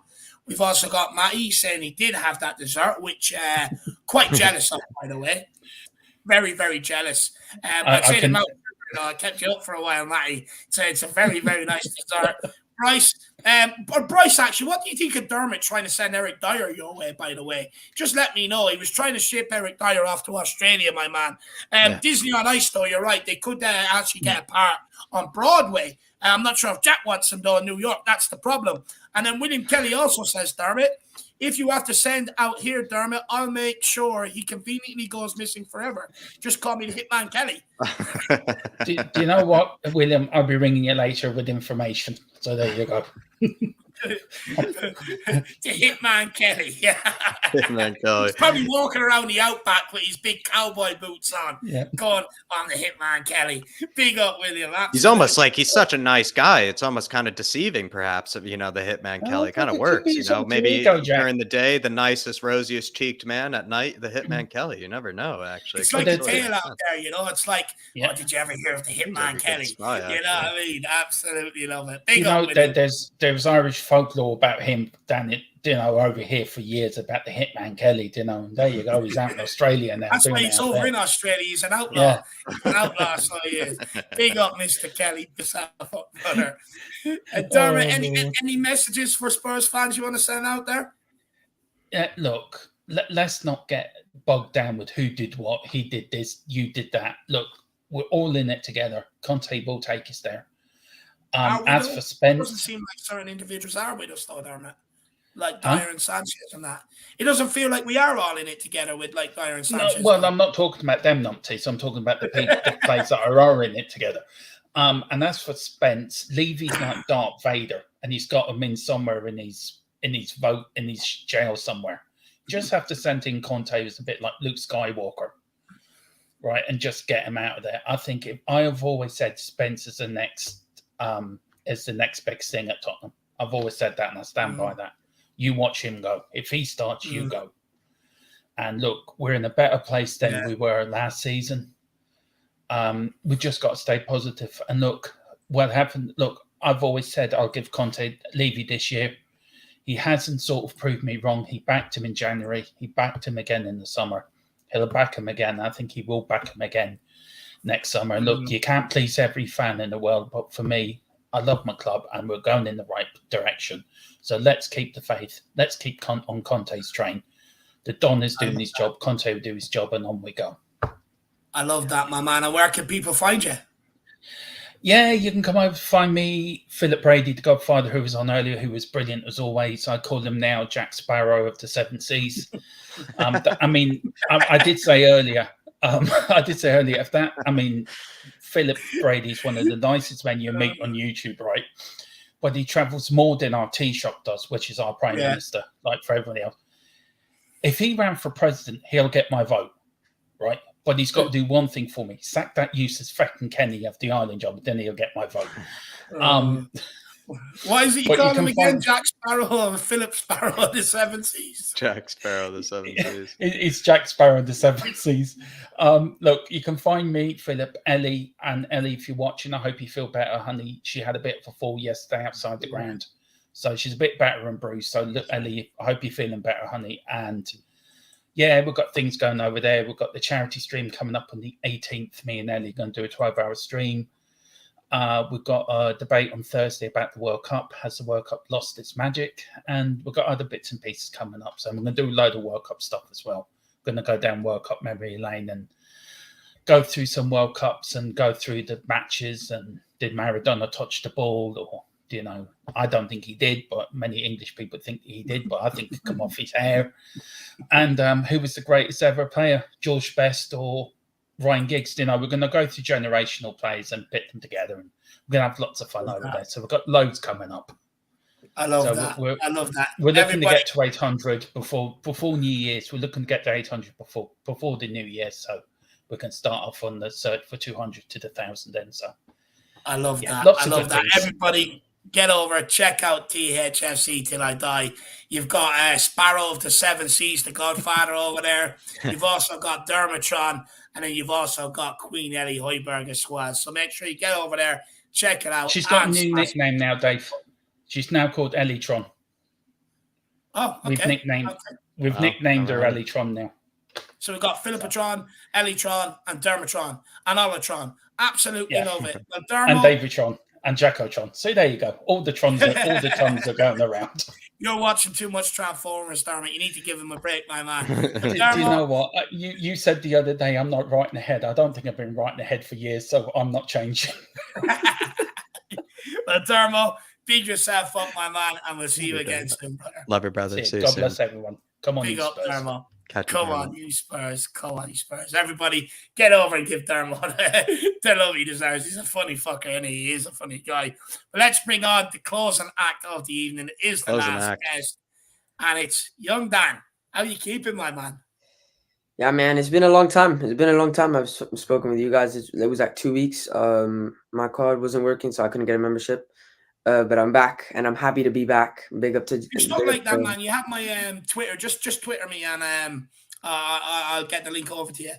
All right. Before the fan show start, my man. But look, a lot can happen in 2 weeks, Dan.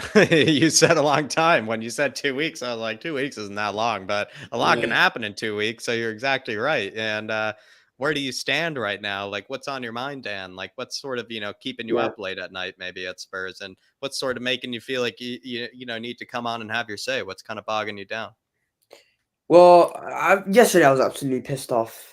Absolutely pissed off. But I've lightened up my mood today because I've just bought my tickets that I'm gonna go see the North London derby. Unreal. I'm happy.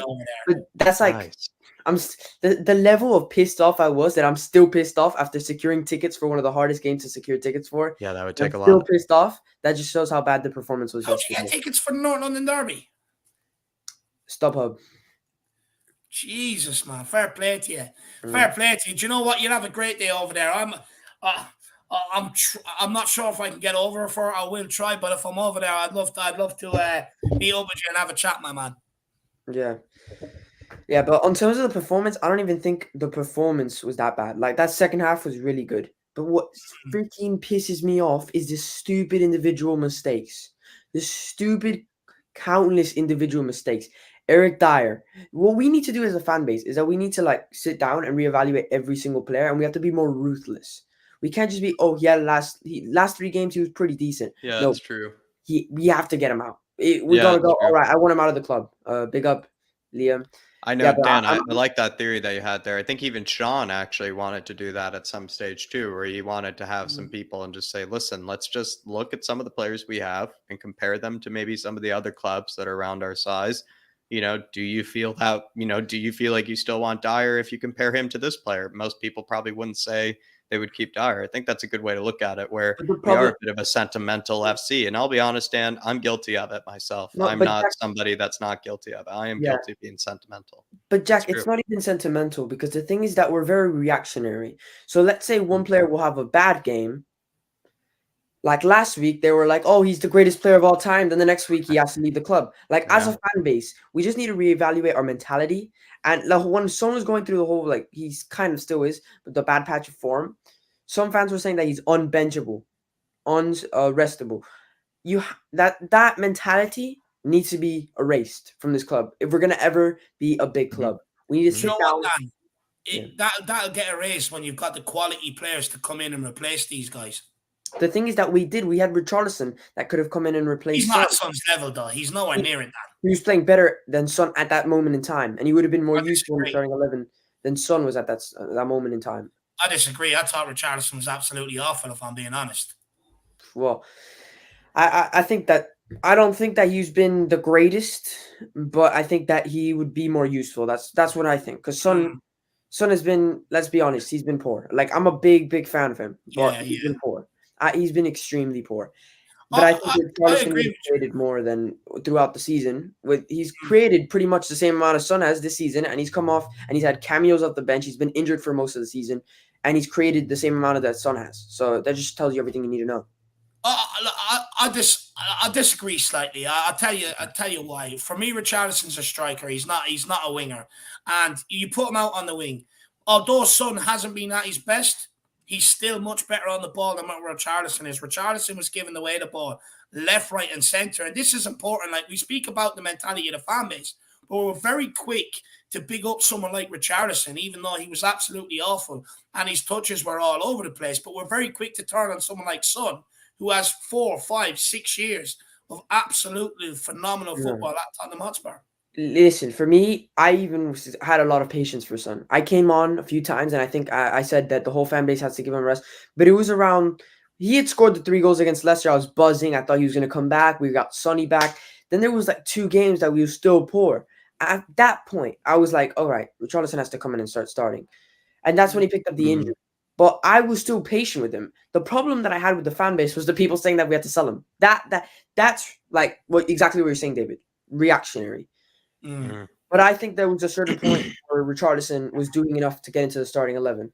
What would be a good example of maybe what we're kind of discussing right here, with what your point being, Dan, is that fans need to maybe just sort of remove themselves from or at least as best they can from sort of maybe some of the Spurs bias that we might have as fans. what would be maybe a good example right now? Would it be this back line? Would it be Dier, Sanchez, Davies, fullbacks, Emerson, Sessegnon? Is it kind of the whole back line right now is kind of a good example of what we're talking about with what we were just saying with Son? Would that be another sort of area that we need to kind of reassess ourselves and kind of take a look at it differently? It's throughout the whole team. I've got to be completely honest, but that back line is the main thing. True. Like when you look at the team, and then your eyes go straight to that back line, and also right Sure. wing back. Emerson Royale should not be playing football for Tottenham anymore. He just shouldn't. Like that is bottom line. Then you go to Romero. He's been good. He's a good center back, but he's been poor all season. Like I can't even lie. And he's poor aerially. Romero has been very, very questionable this season, and that's coming from a big fan of Romero. Then you've got Eric Dier. That guy's a liability. That guy is such a liability. He's got the decision making of a teaspoon when he's under pressure. He's just terrible. Like he's terrible. Like there was even a certain moment of time that I was like, well, he's playing well, so he deserves. And that moment in time, he was playing well. But in the back of my mind, I always knew that this was gonna come back. Yeah. Like I was happy that he was playing like this, and I even came on and had a debate with you, David. And I apologize because I actually said the word good and Dier in the same sentence. No, never apologize. Never apologize, Danny, my man. Look, I don't want to be right on these situations. In fact, I want to sit here with egg on my face because it means they're performing well, which means Tottenham are doing well. But like me, I don't operate on sentimentality unless you're someone like Harry Kane. But when it comes to like Dier, Davies, and Sanchez and all, I just deal with the facts. Here for 7-8 years. Never been good enough. In fact, they've had one season where they've been a starter in the team. Apart from that, well, actually, no, they've had 3 or 4 now, but since Toby and Jan are gone. But they've never, ever cut the grade. And I was not fooled by a 6-month period, and I never will be. Yeah, you know the thing is, David, the mentality of the fan base, all you need to know, those players have been here for how long? Like 7 to 8 years. And they've done not one season where you could look at them and say that was good. Now, we've got Antonio Conte here, a world-class manager, a proven manager for a season and a little bit longer, and the fans are saying Conte out. I'm going to quote Conte here. The players are the same. The manager is different. That's literally what Conte said, like quoted, like what he said when he first came in. I think it was after that Burnley defeat. He said those words, same players, different managers, like that. It just shows, it just tells you everything you need to know. The players have to go. Like we have to be more ruthless.